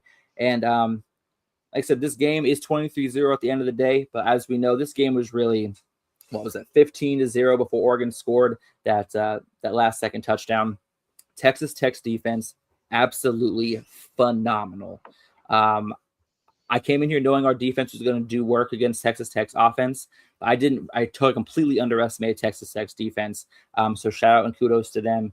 I think the better team won. And we get to fight. We get to live on and fight one more week at least. So I'm happy. Just kind of sucks though that if you're Texas Tech, like that is your. I mean, we talk about a dominant team. They won every game that Baron Morton has started by 20 plus points, and then that's the performance that you have offensively. Now we've seen, Baron Morton have struggles in big time games. Like I saw the Utah game earlier this year, and they kind of overcame those turnovers. But against Oregon, it was like they couldn't do anything. The one opportunity they had that absolutely should have resulted in points was in the fourth quarter. They were in the red zone, and Baron Morton decides to throw a pass that's double covered in the corner of the end zone. When if you actually look at the play, the running back ran a Texas route, and he would have been wide open if you put the ball on the right spot there. So I think this is a big case of a veteran quarterback not seeing the field, in that offense with Baron Morton. He was definitely, the one who stopped this train from really moving there. And you would think that that wouldn't have been the case there. You were kind of hoping, no, not as an Oregon fan, but as in general, you're kind of hoping that Baron Morton would just give you something, not essentially give stuff for the other team. If anything, you would hope that he had at least like a Carson Beck approach to things. 4 turnovers for this Texas Tech team. I know they weren't all on Morton. 3 of them were. But that absolutely can't happen when you're going up against a team like Oregon. But on the flip side of that, I do think as well, Dan Lanning, his aggression shows me that he had a ton of respect for that Texas Tech group on the other side. You don't fake punts if you don't think that, you need to score, as much as possible or steal points necessarily. You don't, go for it in the red zone if you don't think points are potentially going to be at a premium, in the football game. So I think if anything, that's Dan Lanning saying, hey, we respect the hell out of this Texas Tech team. And although it was, ultimately a 23-0 win there, I think Dan Lanning and that Oregon group will tell you that Texas Tech, defense is tough. Alex, you just gave him a ton of credit there as well. But I think that's probably, Miami fans aren't going to want to hear this, but I think that was the best defense remaining in the playoffs. And so I think if Oregon can do that and, Dante Moore and company kind of have a pedestrian offensive kind of day there, I think they're in good shape here moving forward to try to figure it out to potentially win a national championship. Yeah, so I'll say this. I think Texas Tech, to both your points, defense was everything. They were everything as advertised. They were incredible. They were on the field for like 89% of the goddamn game because Morton, the offense, just shit all over themselves the entire game. I'll give a little credit to Oregon's defense as well, who's obviously been a good unit all year. There was plays to be made there, though. I mean, Cottrell mentioned the one in the end zone. And then if you're going to throw that corner out, fine. You can't throw it 4 yards short, though. Like that ball was never getting to that guy. You had the fumble where they kind of had another drive that, they moved the ball a little bit. And that running back is spin move happy. He just coughed up the ball. Yep. I thought Moore looked terrible. I think you guys are both being kind of nice and sugarcoating it a little bit. I thought he looked awful. I thought he looked like he was deer in headlights. Like the whole thing was too big for him. Never looked comfortable. Missed, definitely had some opportunities where there was, open looks. He missed a couple of deep shots deeper in the zones, missing wide receivers by 4 or 5 yards. He looked terrible. And I if anybody is going to, I don't know what they have coming in freshman wise, but there is no way in hell I'm not in the portal if I'm Tech trying to get one of these kids to come there. That's a damn good football team. I would say for the season they had, for it to end that way, I think that's probably a really bitter taste in their mouth. Especially if you're on the defensive side. You look at you give up 23 points, lose 23-0. And I think everybody that watched the game would agree their defensive unit was the best unit of the 4.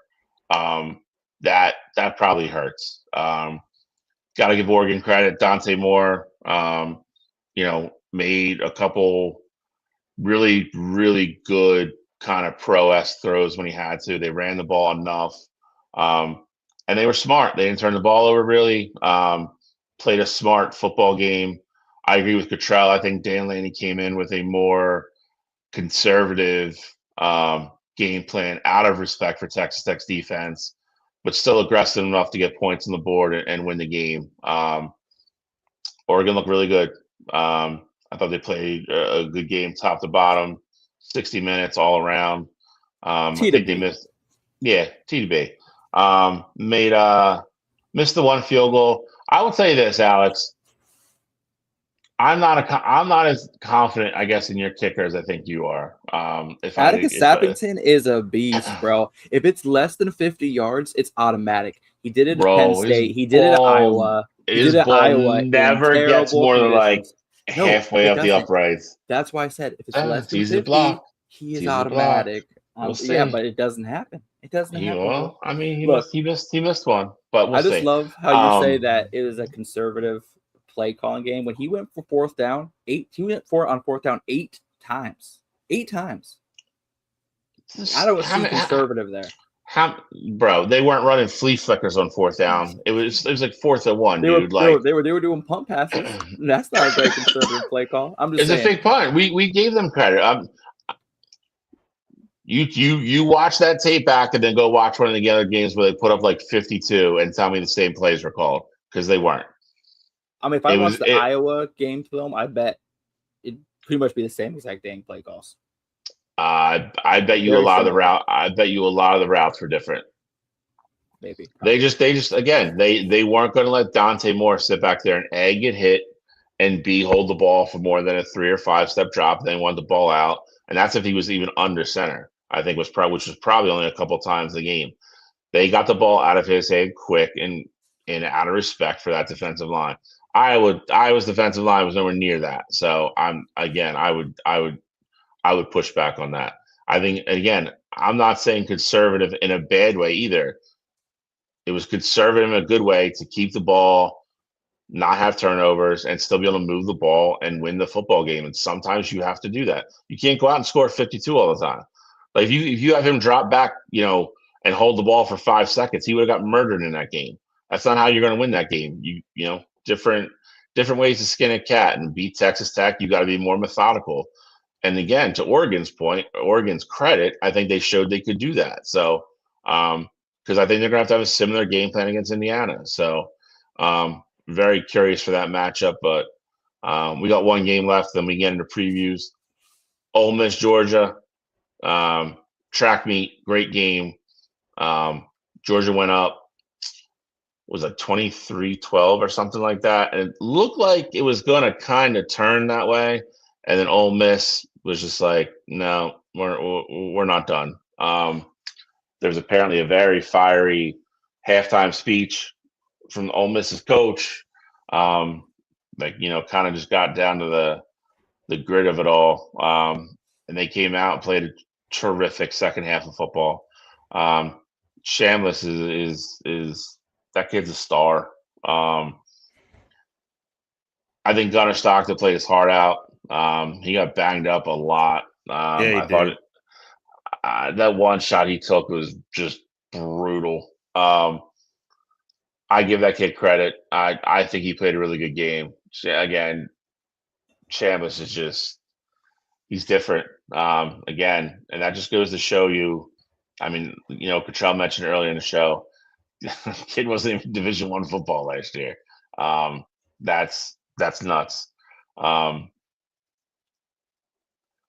Miss is kind of starting to take. I think this next matchup again, not to get into it, but like I think you're starting to get kind of like feeling of like teams of destiny versus kind of like I think the teams people are going to start rooting for with both Miami and Ole Miss. But um, I was impressed with Ole Miss's defense down the stretch. If I'm being honest, they got a couple stops when they really needed to.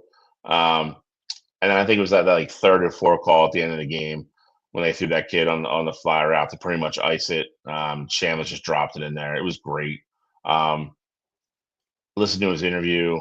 Kid is humble. He's everything you want. He's everything you want in a quarterback. Saw the meme of him chasing Gunner down to give him, shake his hand and everything, running off the field again. Ole Miss is doing everything right. They're playing together. I think Kirby had a great game at running back, playing with a shoulder that apparently is not in real good shape. He gutted it out. That team is definitely playing for each other. It's fun to watch. I thought Georgia was going to win this game because I thought they played really well down the stretch. But here we are, upset in the SEC. Not that big a deal.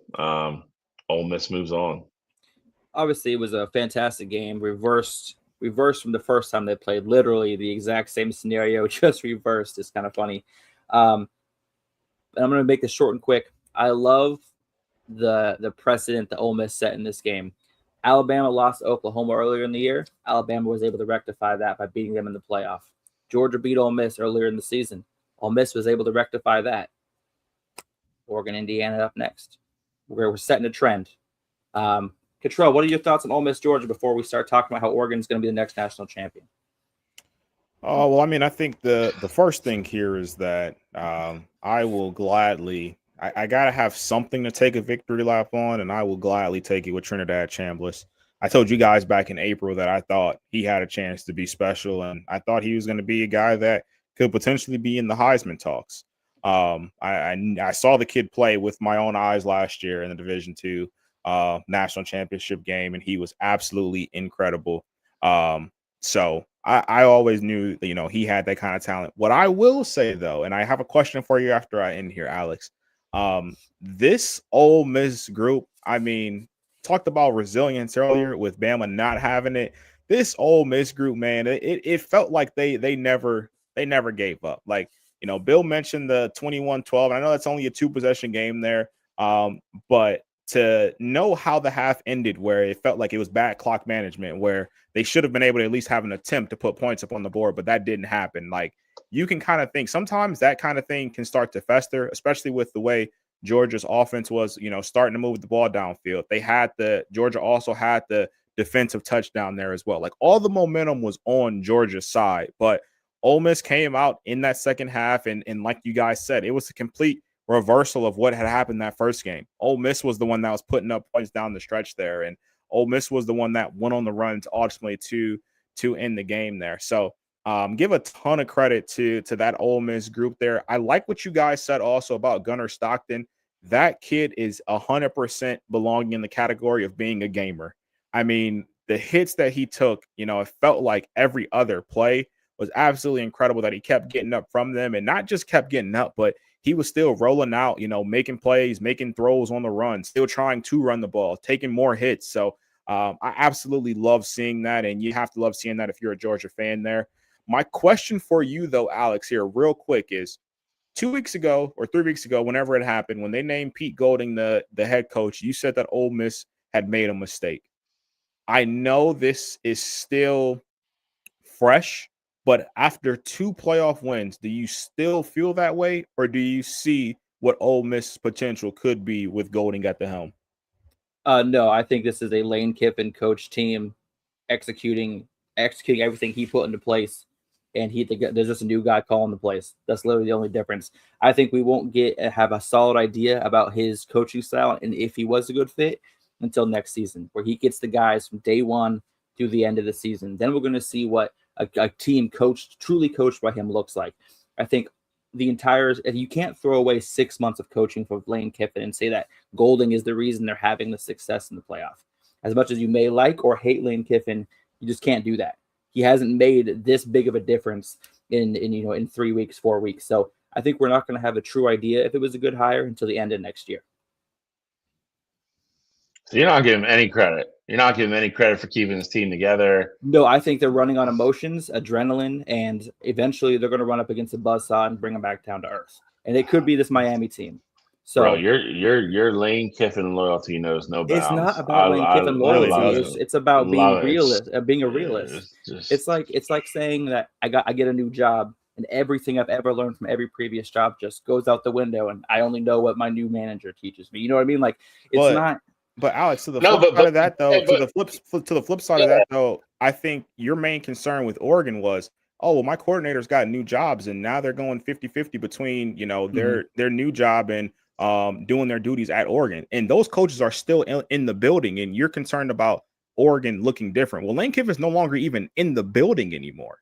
Like They have a completely different guy calling plays, like going through the motions and things like that. So I think it's really, the same, but just in an inverse effect there to where if the guy is no longer in the building, like you have to realize that the guys who are in the building, it could be looking completely different.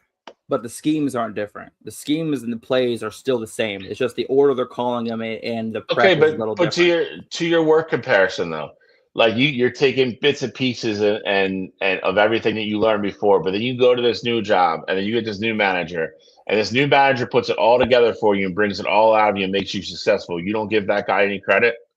What was the 12-1 season Lane Kiffin gave them? Was that not him bringing it out of them and being successful? Not to mention Tulane was not a game that we thought they were. When's the last time Lane Kiffin went? Hold on. 2-0 They could have had a 7-year-old coach that team against Tulane and they would have won. Against Georgia, yes, that was strictly won on emotion, and Trinidad Chambliss made that win happen. I can't say that the defensive coordinator who allowed 34 points to Georgia this last round is the reason that they're having the success. No, I can't get behind that. Their defensive coordinator is the head coach. He is no longer that's not his title anymore. So I can't say that. Right. But the defensive strategy is still going to be what he put in place this year. They're not going to switch up the whole defensive strategy going into the college ball playoff. So if Oregon gives up 30 points, but they win the football game because their offense scores 40-something points, you're not going to come on here and say, oh, well, Dan Lanning's defense gave up 30 points and they won the football game. It's not Dan Lanning's win. No, I don't think that's the case. That's ridiculous. Well, here's the difference, though, is that you brought up Oregon's offensive coordinator and defensive coordinator having splitting time.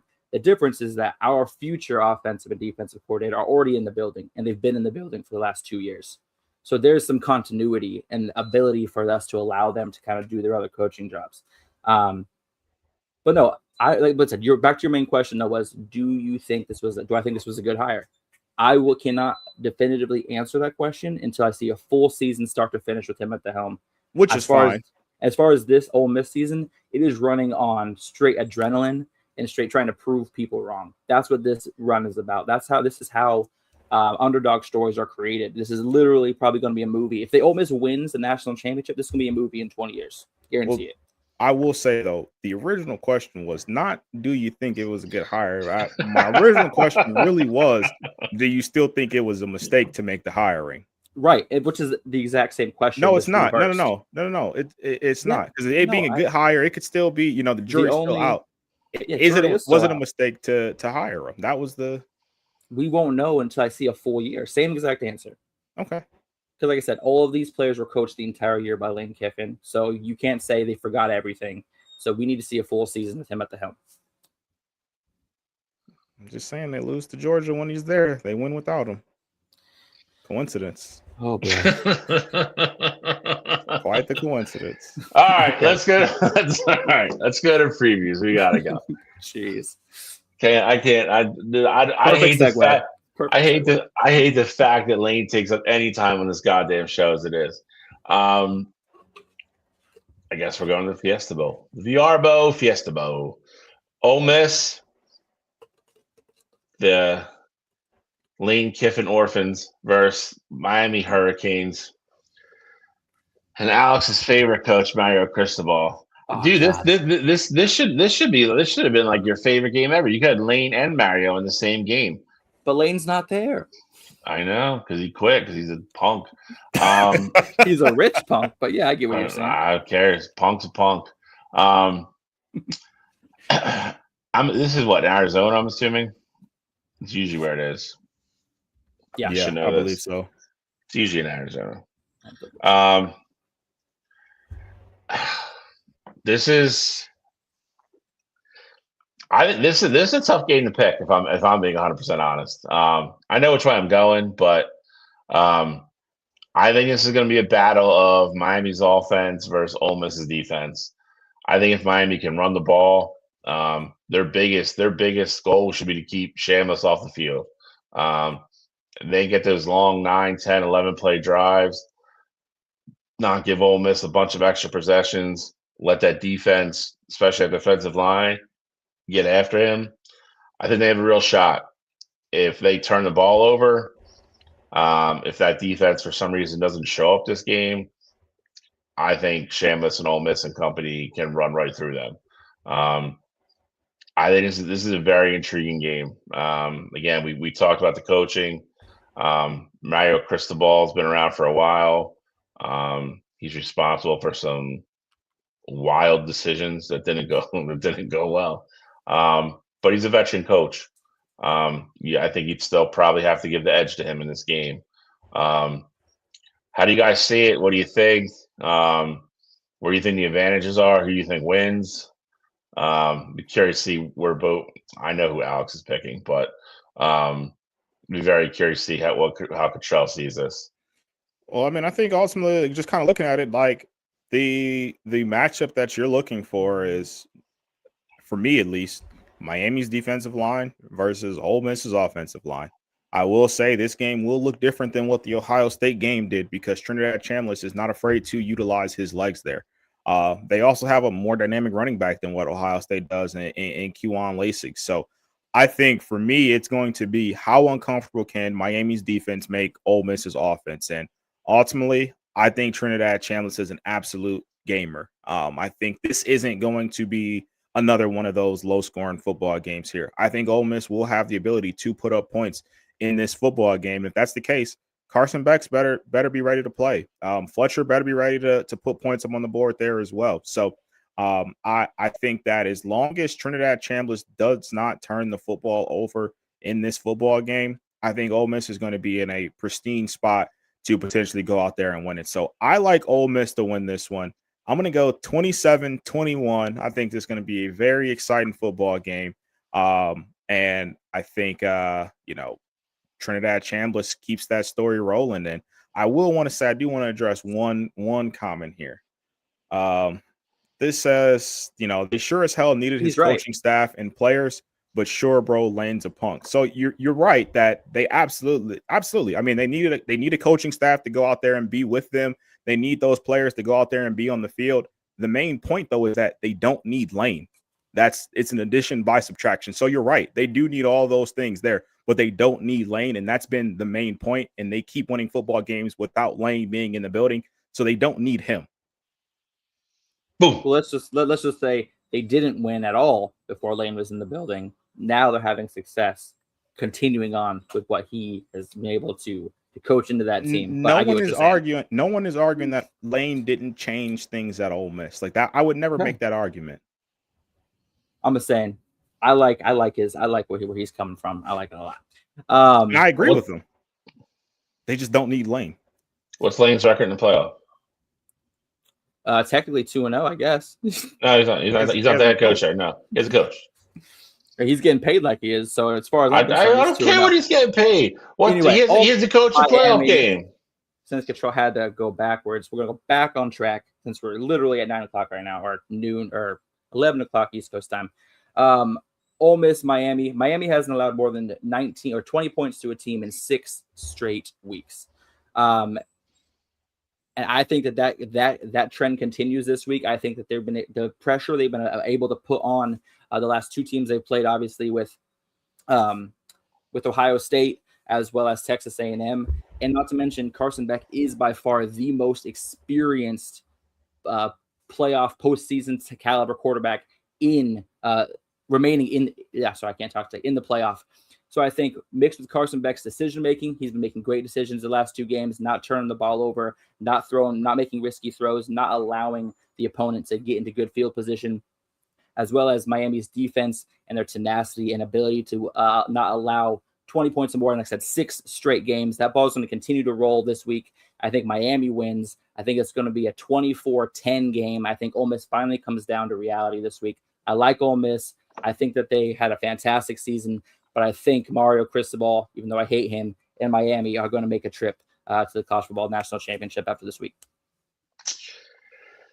Miami is -3, believe it or not. I don't think they cover. I do think they win. I think Miami's game plan is going to go after Shamlis, but keep him in the pocket as much as they can.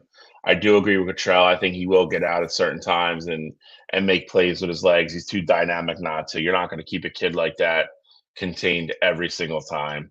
The biggest difference is for me is what Alex just mentioned. They're going to face Carson Beck, who is playing like a 5th-year senior, whatever you want to call him. I don't think he's going to.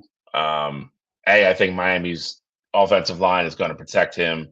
They're not going to get the free shots on Carson Beck that they did on Gunnar Stockton. I think Miami's going to be able to run the ball. I think they're going to be able to control the clock more. I think this is a lower scoring game that people might want to think it is, but I ultimately think Miami offense, defense combined, I think they're going to limit Shamlis's and that offense's chances to really do damage. I like Miami to win 21-20 in a nail biter. I think it's a very good football game, though. Perfect. Last but not least, The Chick-fil-A Peach Bowl. Number 1 Indiana versus number 5 Oregon Ducks. Sorry. It's a rematch from week, was it 7, 8, whatever, 6? Close. Or week 7, but their 6th game, yeah. Okay, so week 7, Indiana went into Austin and smacked Daffy Duck around a little bit. Came out with a win, but it was a very good football game. It was a very good football game. I think the most surprising part of that game for me was second half of the third quarter, fourth quarter, Indiana was the more physical team, and it showed. They kind of bullied Oregon around a little bit, ran the ball, got a bunch of big first downs. I'm going to pick last. Actually, I'll let Alex pick last on this, but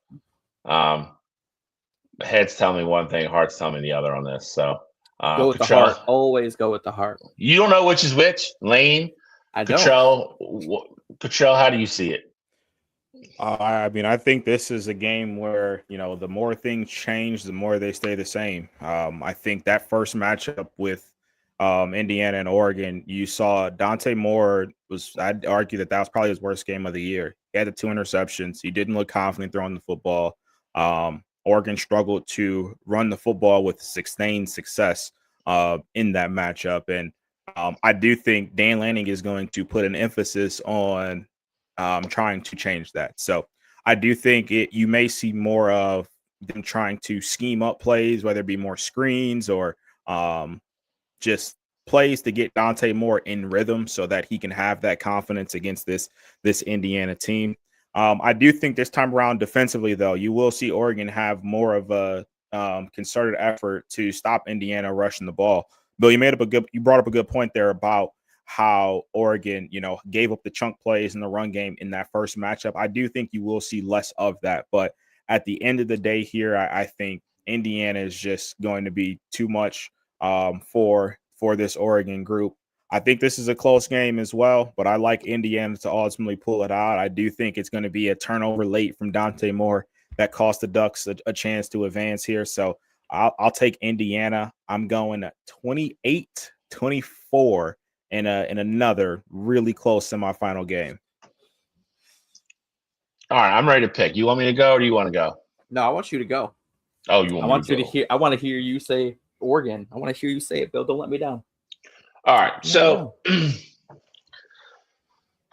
biggest difference for me in this game, Cottrell, I think hit on some of it for me. I think the biggest key is if Indiana can run the ball again, and if they can, I think it spells trouble for Oregon. Indiana's play action game is top notch. I also think, to Cottrell's other point, this was Dante Moore's. I would say if you watch the game, I don't think statistically it's his worst game, but he made mistakes in this game. I think for the caliber of player he was, if you watch this is the most rattled and unsettled he looked all year. I think Dan Lanning has to come in with a different game plan. I think Oregon has to have a more sustained presence to run the ball in this game, because if they don't, and they get kind of one dimensional, I think that play is right in Indiana's hands. I think this is an all-time classic game. I really do. I think it's going to be a great rematch. I hate that it's in Atlanta, like so far away from both of these campuses. Like, I hate that. I hate everything about that. It's just not to get back in, no, but this goes back into They what we were should talking about switch game earlier. locations. They should switch game locations. Arizona and Atlanta would be much better if I they don't switched. I don't disagree. But the wonderful wisdom of the people that run this, just get everything wrong all the time. But Say it, Bill. Say it. I'm not. Say it, Bill. I think Indiana's the better football Wow. team. Joke. And I don't think it's by a wide margin. Again, I think this is kind of an instant classic game. I'm going to go 31-27 Indiana. I just think they're the team not to be denied this year. I just think they're too good all around. They already have the experience of beating Oregon once. I just don't think I don't think the moment's going to be too big for them. I think the Hoosiers pull out a close one. All right, so I'm going to make this short and quick since we're a little bit over on time. The first time around, Indiana sacked Dante Moore 5 times, five times or 7 times. After we just faced Texas Tech's defense, which is probably the best defense we faced all year, I like what Oregon's game plan was against Texas Tech, and I have a feeling they're going to be taking that exact same game plan or a very similar one into this week against Indiana. Short passes, a lot of runs, and really risk-taking. The first time around, Dan Lanning went forward on 4th down 4 times and was 3 for 4 on 4th downs. I don't expect that trend or those play calling styles to switch up or stop going forward. Fernando Mendoza, he looked fantastic this last week against why am I blanking? Against Alabama. But there's a trend this college football season, and that's the second time does not favor the first time winners. Alabama beat Oklahoma. Ole Miss was able to beat Georgia, and that trend's going to continue this week. And Oregon takes care of Indiana. I think this is going to be a close game. I think this is going to be lower scoring. I think Dante Moore is going to be put up against the wall and be forced to make throws.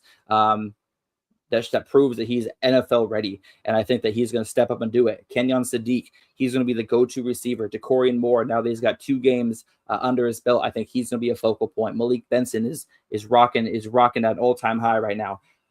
Oregon's offense is clicking. Even with, as you said, as low of scoring games that Texas Tech game was, you could see where the game plan was going. You could see kind of the scheme. You could see, if this one block got made, or if Texas Tech wasn't so dominant on that front 7, this play could have worked. And Indiana's front 7 is not Texas Tech's front 7. I'm excited for this game. I'm excited for Jaden Lamar to come back. And we're gonna have a four-headed horse at running back. Oregon's going to win this game. I think it's going to be a 24-21 game, and I think Oregon wins it with Sappington hitting a game-winning field goal as time expires. It's weird, man. I didn't feel nervous against Texas Tech, and I don't feel nervous this week. And last year when we lost to Ohio State, I had that gut feeling that Ohio State might have our number. But I feel complete confidence going into this game that Oregon's going to take care of business. 24-21, Oregon Miami national championship. Oregon's going to get a chance to take revenge against Mario Cristobal, and it's going to be the perfect season. And we're going to be able to hang an Oregon championship banner up this year. It's funny you say that because I don't recall you ever divulging until right now that you felt nervous about that Ohio State and Oregon game. So that's quite interesting. I knew that wasn't going to slip through the radar. It's weird. The first time we played Ohio State in the regular season, I was not nervous, like at all. I was like, we're going to win. But when we played you the second time, I had a little bit of, not butterflies, closer to like an upset stomach before the game. I'm just saying this is the first time this information is coming out, and we're a year later here. So I know, and I didn't have the feeling against Tech, even up 6-0 at halftime with their defense stifling our offense. I didn't have any kind of weird gut feelings, and I don't going into this game. I'm very confident Oregon's going to take care of it. Indiana is a 4-point favorite right now. Oregon definitely covers. Oregon definitely wins. Out of curiosity, though, did you have that feeling with the first Indiana matchup? Yes. I did. So I'm going to ask you this on air, because I asked you in the chat, and I don't know if you answered or not. I don't remember. I probably didn't. Would you rather lose this game or get to the championship game and lose the Cristobal? Oh, I would rather lose this game. Oh, man, you really hate I would that, rather. man. Good Lord. I would rather lose the semifinal than lose to Mario Cristobal. Okay. Because at least Kurt Signetti I respect. You know what I mean? Like Mario Cristobal, zero respect. And also every national championship game we've been in, we've lost. I don't want to lose another one. The next one we make, we're winning. Well, you can't win one till you make it there. Yeah, but you just asked me the scenario was lose this game or lose to Miami. I don't want to lose no national championship. I couldn't handle that heartbreak again. Mario Cristobal would just live rent-free in your head for the rest of your life. Mario Luigi Cristobal. All right, where's Justin Louder today? Where's my boy Justin? Where is Justin Louder today? I don't know. I'll have to tag him. But that's preview. So I got Miami, Oregon, in the national championship. You guys will have Indiana and Miami.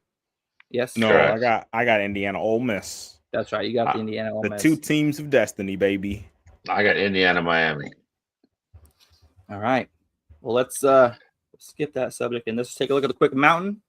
And the reason I'm so mad at Mario Cristobal is because he was the coach at Oregon, ditched us in a really bad situation to go take over the coaching job at Miami. He was like the third coach in a row to kind of ditch. Well, second coach in a row because Willie Taggart left for Florida State, and that was a failure. And so I just wish failure upon Mario Cristobal because I really liked him when he was at Oregon.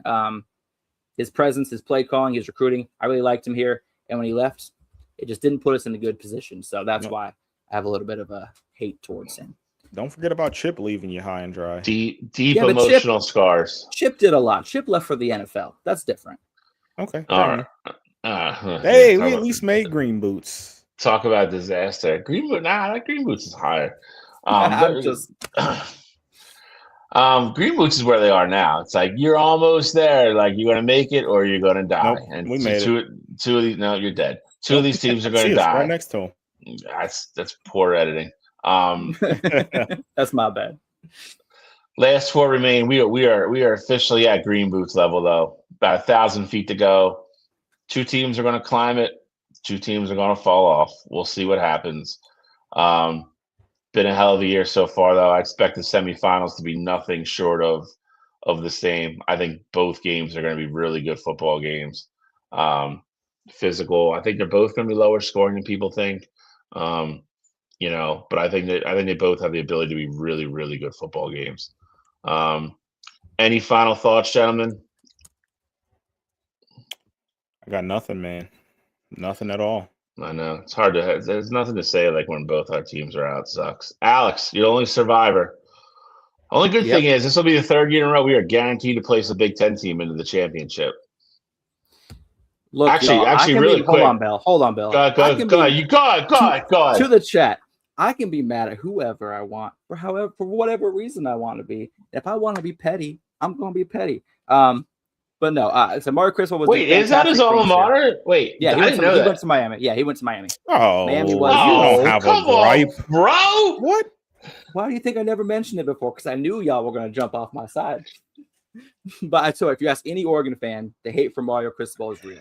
James, thanks alma for bringing mater or that to our not. attention. We're I'm gonna have to not- address this next week. I'm now. not mad at Mario. Hey, don't put that on me, Brian. I'm not mad at Mario. I'm with Yeah. him. He went to his alma mater. I'm all good with that. I didn't know that. Oh, you guys didn't know that, really? Oh, No, I thought you guys knew. I thought you were on my side about the whole situation. I might have to root for him. Yeah, I already got him in the championship game. Cottrell's changing his pick now. You good? Real quick, though, did anybody catch Ryan Clark annihilating Cam SEC. Newton in the? Oh my God! Yeah. Good Lord, thank you. It was glorious. If you haven't, Google that at home, check it out. Ryan Clark again just pretty much put it out there. The reason Big Ten's winning championships is because they could pay their players like the SEC used to. So it was very funny. Feinbaum's an SEC homer, and Cam Newton, I don't think knows what planet he's on half the time anymore. But it was a very interesting, funny 3-minute clip. So Google that, have fun with it, gentlemen. We're down to the Final Four. The season feels just like it's flown by. I hate it. I hate that we're almost done. Yep. But we still got a couple shows left to rock. So We do. Any final thoughts? Anything, gentlemen? For the record, I like Cam Newton.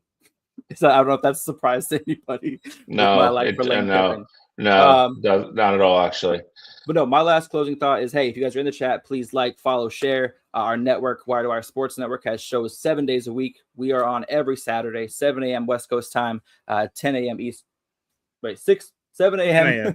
West Coast time, Yep. 10 a.m. East Coast time. Yeah. Please follow, like, share. We appreciate you. We'll be back next week with the recaps of the semifinals, and then we'll be previewing the national championship, and I'm excited for that. And Brian, for what it's worth, I'm not mad at you for beating Ohio State. I mean, you guys are a better football team. I can respect that. I hope you guys, well, for your sake at least, I hope you guys go win a national championship. But I have the luxury at least of hanging my hat on the fact that we beat Miami in the national championship 23 years ago, and it was not pass interference. So that's what I feel good about. That was Miami's first win, I think, ever against Ohio State. But Cottrell doesn't believe in pass interference, so don't worry about that comment. It's for another day, for another show. Anyway, gentlemen, thank you as always for making me look good, making the show what it is. Everybody that listened, we had huge numbers today. Guys, I hope you all come back next week. Show will be just as good. Thank you for all the comments, interactions, likes, shares, all that stuff. We love you guys. Makes us able to do what we do. So thank you guys so much. We'll be back next Saturday for the championship game preview. We're out of here, boys. Laters.